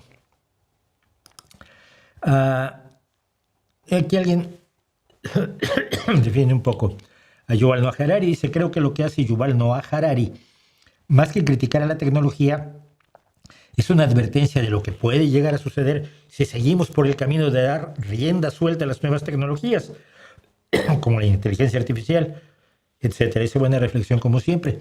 Siempre le hemos dado rienda suelta a las tecnologías y tampoco ha ocurrido lo que los agoreros del desastre nos dicen que va a ocurrir. Pero mira, Yo he oído a Harari hablar de la inteligencia artificial, inteligencia siempre entre comillas, y es clarísimo que no tiene la menor idea de lo que son los modelos grandes del lenguaje mal llamados inteligencia artificial. Y sí, Harari critica toda la tecnología, empezando por la agricultura, que llamó el mayor fraude de la historia. Y aquí, afuera de lo que comenté, ¿qué es lo que dice él? Con la agricultura se comía peor, porque lo dice él, y se trabajaba más. En principio también no se moría uno en invierno, podía juntar grano, que no se podía cuando eras cazador, recolector o forrajero. No era el invierno era la muerte para muchos del grupo. Permitió el desarrollo del arte, permitió el desarrollo de relaciones familiares, permitió el desarrollo de ciudades, permitió muchísimas cosas más. El mayor fraude de la historia, a ver, y lo que dije, un tipo que dice que con la tecnología que tenemos nuestra especie va a desaparecer en 1 o 2 siglos, es un cienciófobo, no hay de otra. Ernesto Nava dice, cuéntanos cómo es el sistema de salud en España, porque me parece que exageras mucho sobre el sistema de salud mexicano. Espero que el sistema de salud de España no esté como el de Estados Unidos, donde es privado y si tienes dinero pues la libras, y si no pues endeudarse de por vida, o a morirse, que es la otra opción. Bueno, por cierto, malas noticias para mis haters. La sanidad pública en las últimas 2 semanas me ha hecho una serie de pruebas, porque hay que hacerlas cada determinado tiempo, análisis de sangre, de orina, un electrocardiograma, y estoy como un jabato. Perfecta función renal, perfecta función hepática, perfecto el corazón, y me van a tener que seguir aguantando mucho rato.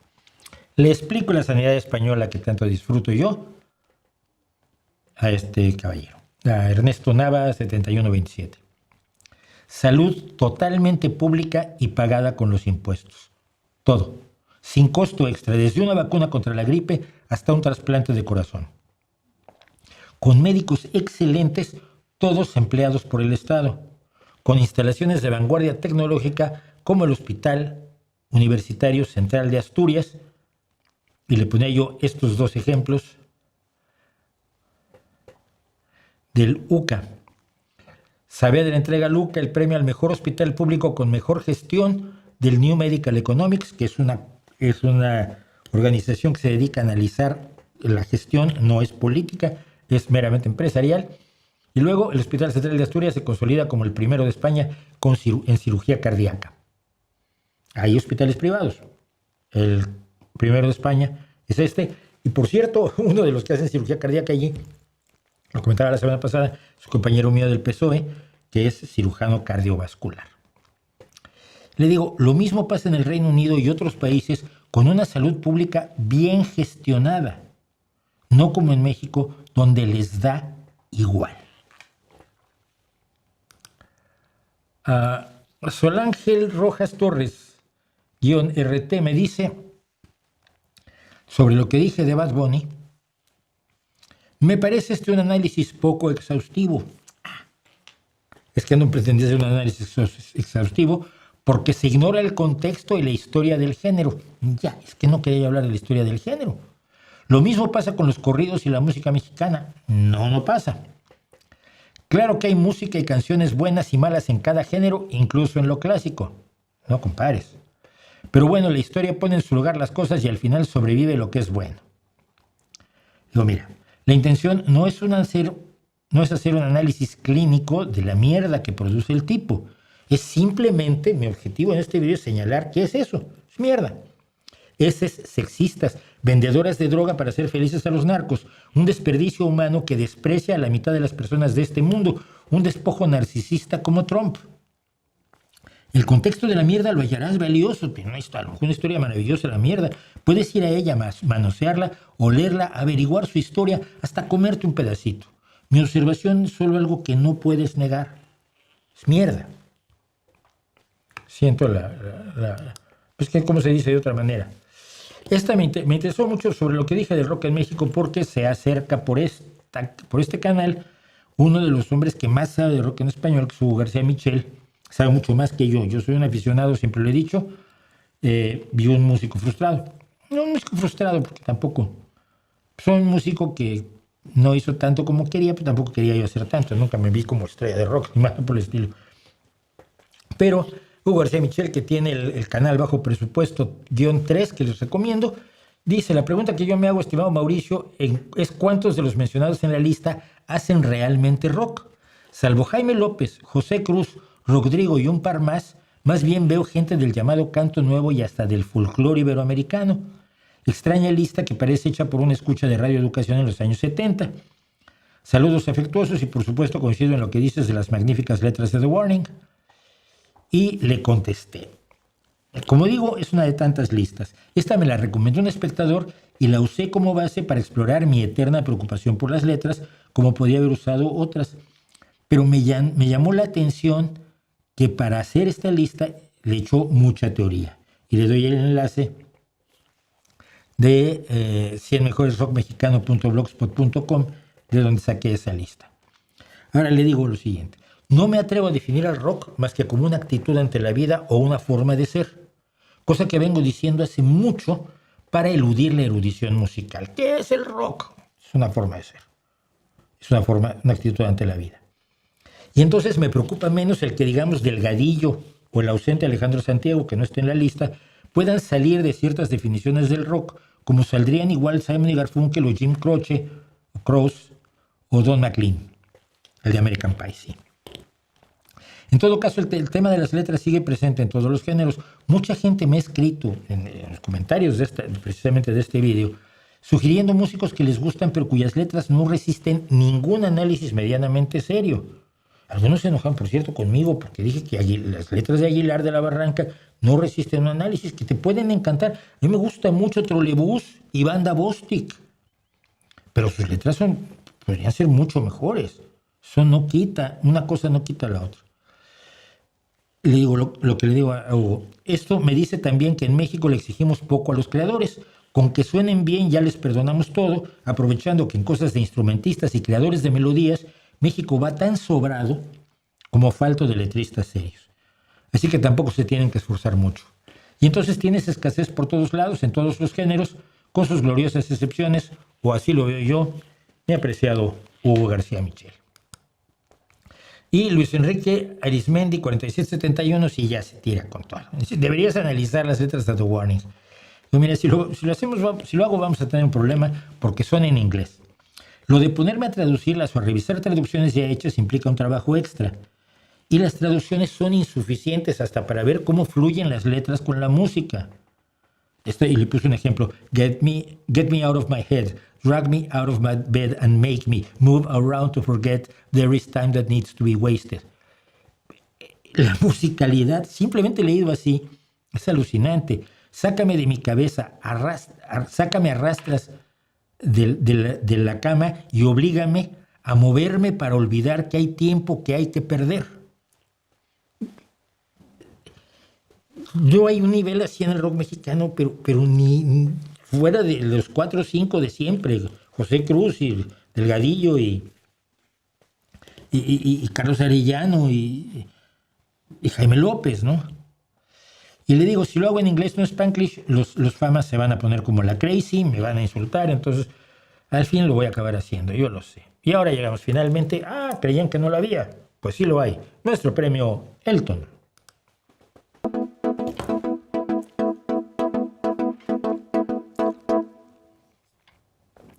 César Torres, 9933,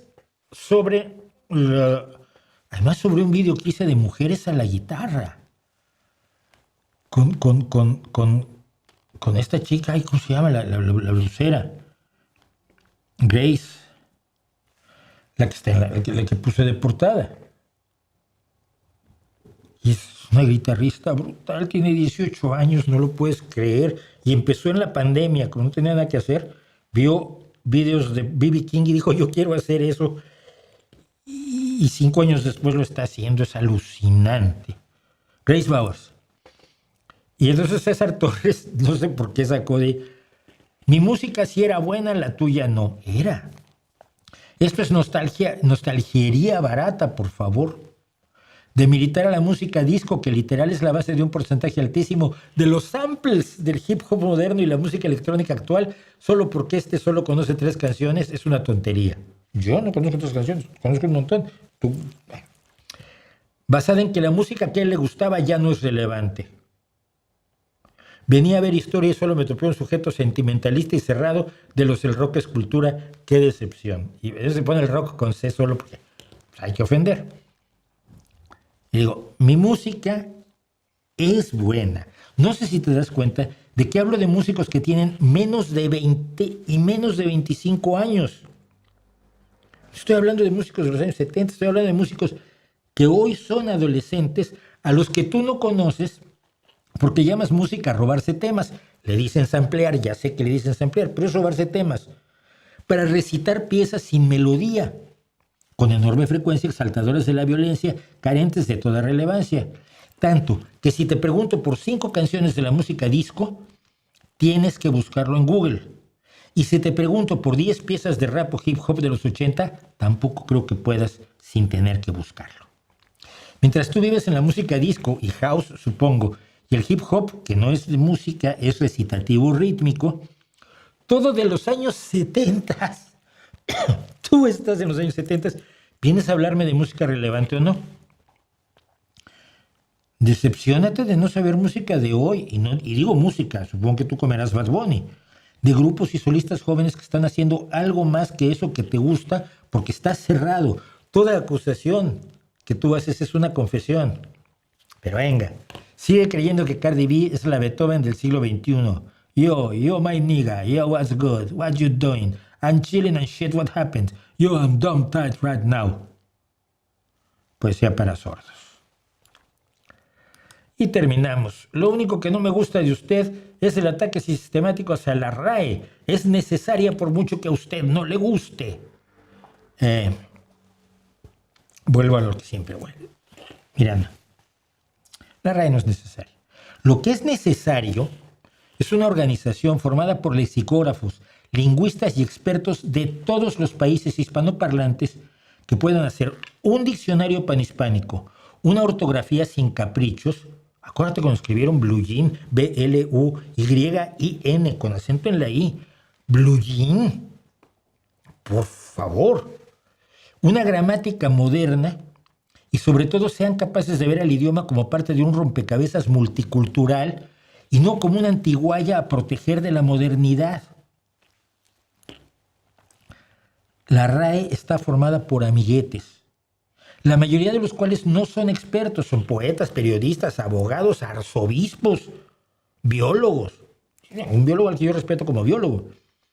La mayoría de ellos son señores españoles, rancios y apolillados, conservadores y más dados a la ceremonia que al trabajo. La RAE trabaja 2 horas los jueves, 9 meses al año, salvo festivos.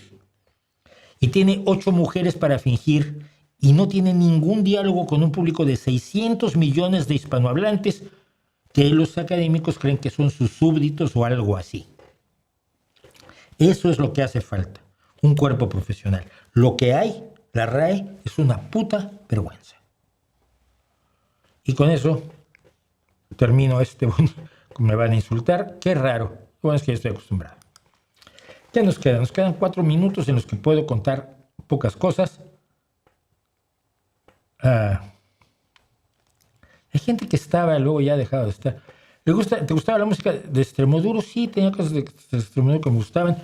Murió, por cierto, más que de Robe, un día antes murió Jorge Ilegales, que era vecino de aquí.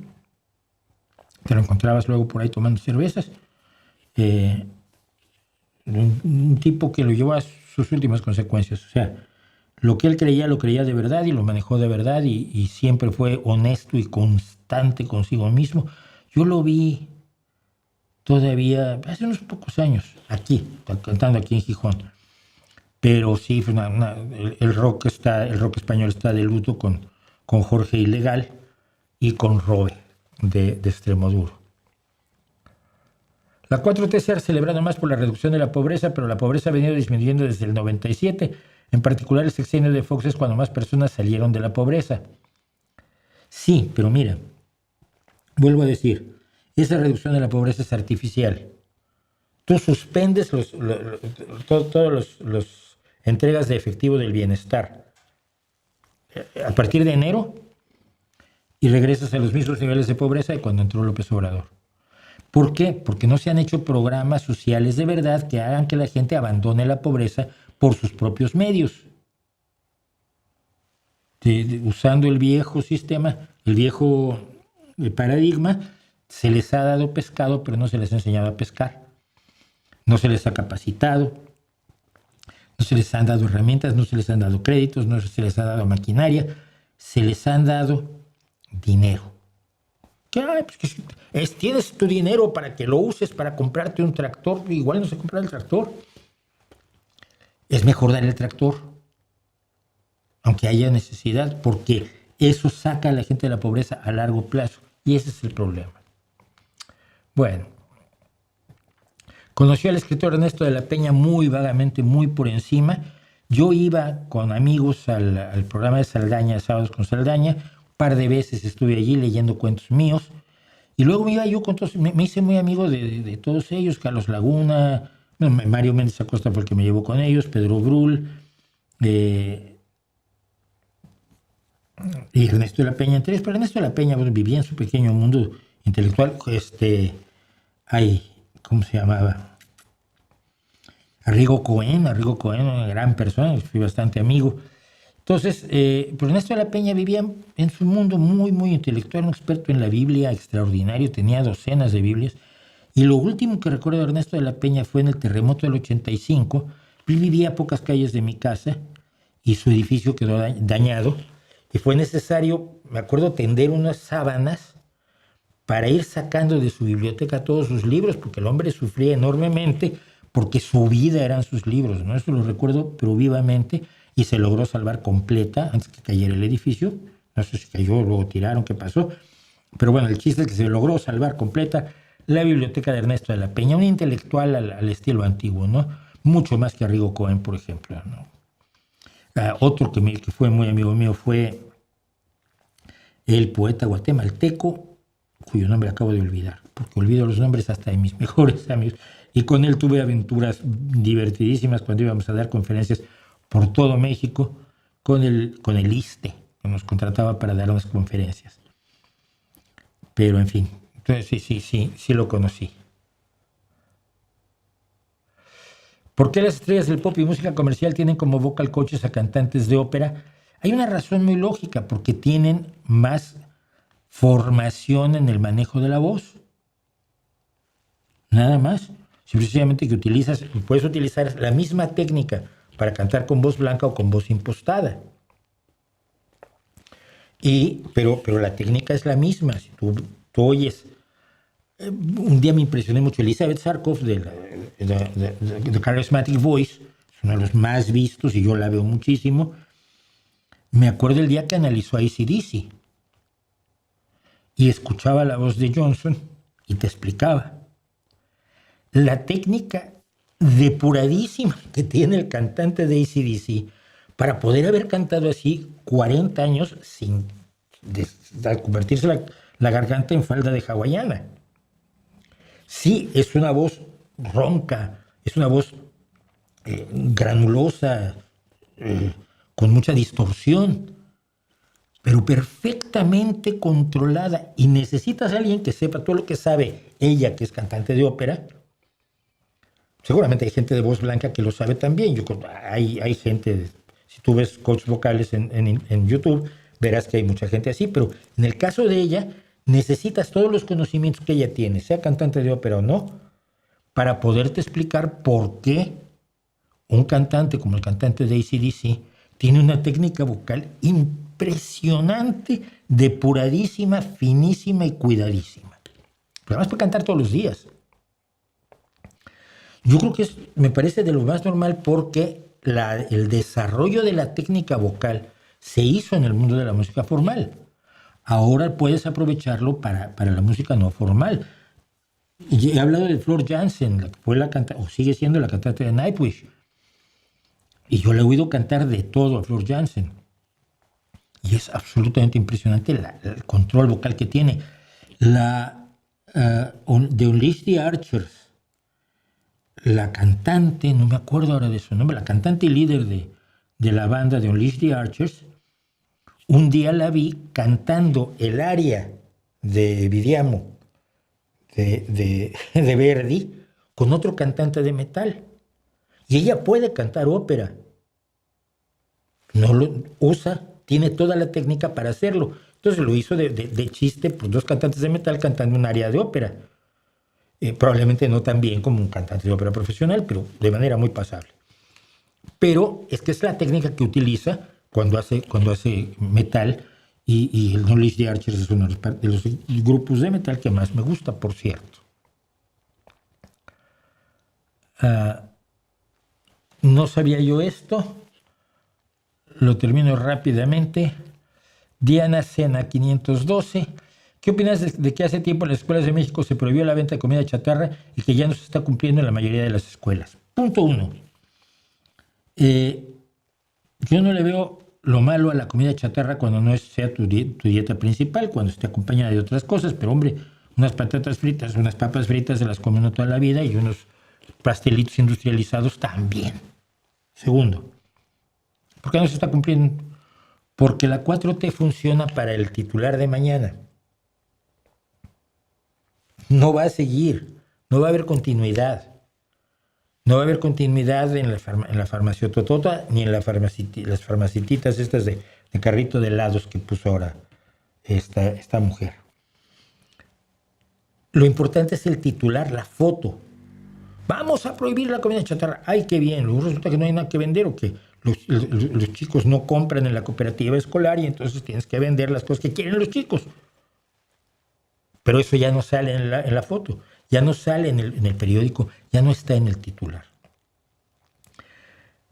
La 4T, como todo populismo, y por eso identifico tanto a Trump con Claudia Sheinbaum, aunque ideológicamente pudieran ser distintos, no estoy tan seguro, pero doy el beneficio de la duda, porque el populismo está para el relumbrón.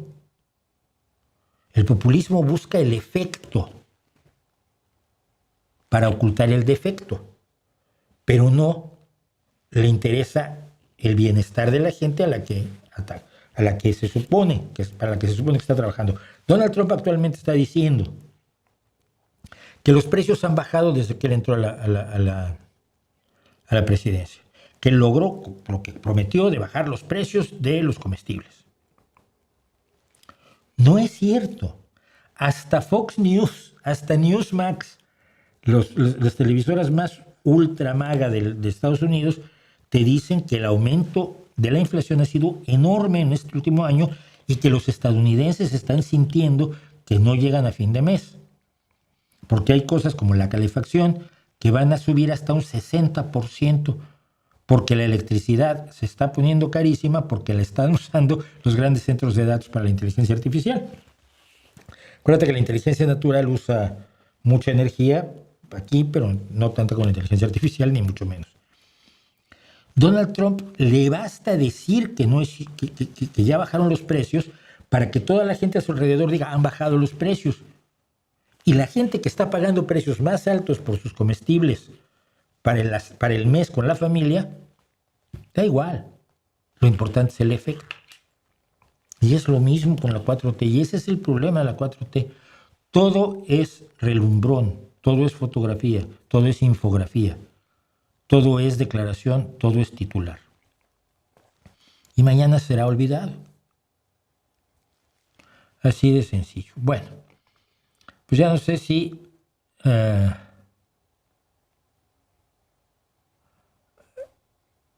¿Por qué dicen algunos que el rock es aburrido y monótono, que todo suena igual? Porque no han oído rock, evidentemente. Una sola banda como The Beatles tiene más géneros en un solo disco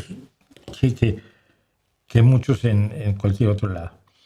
Gracias a Walter Sandoval por el super sticker.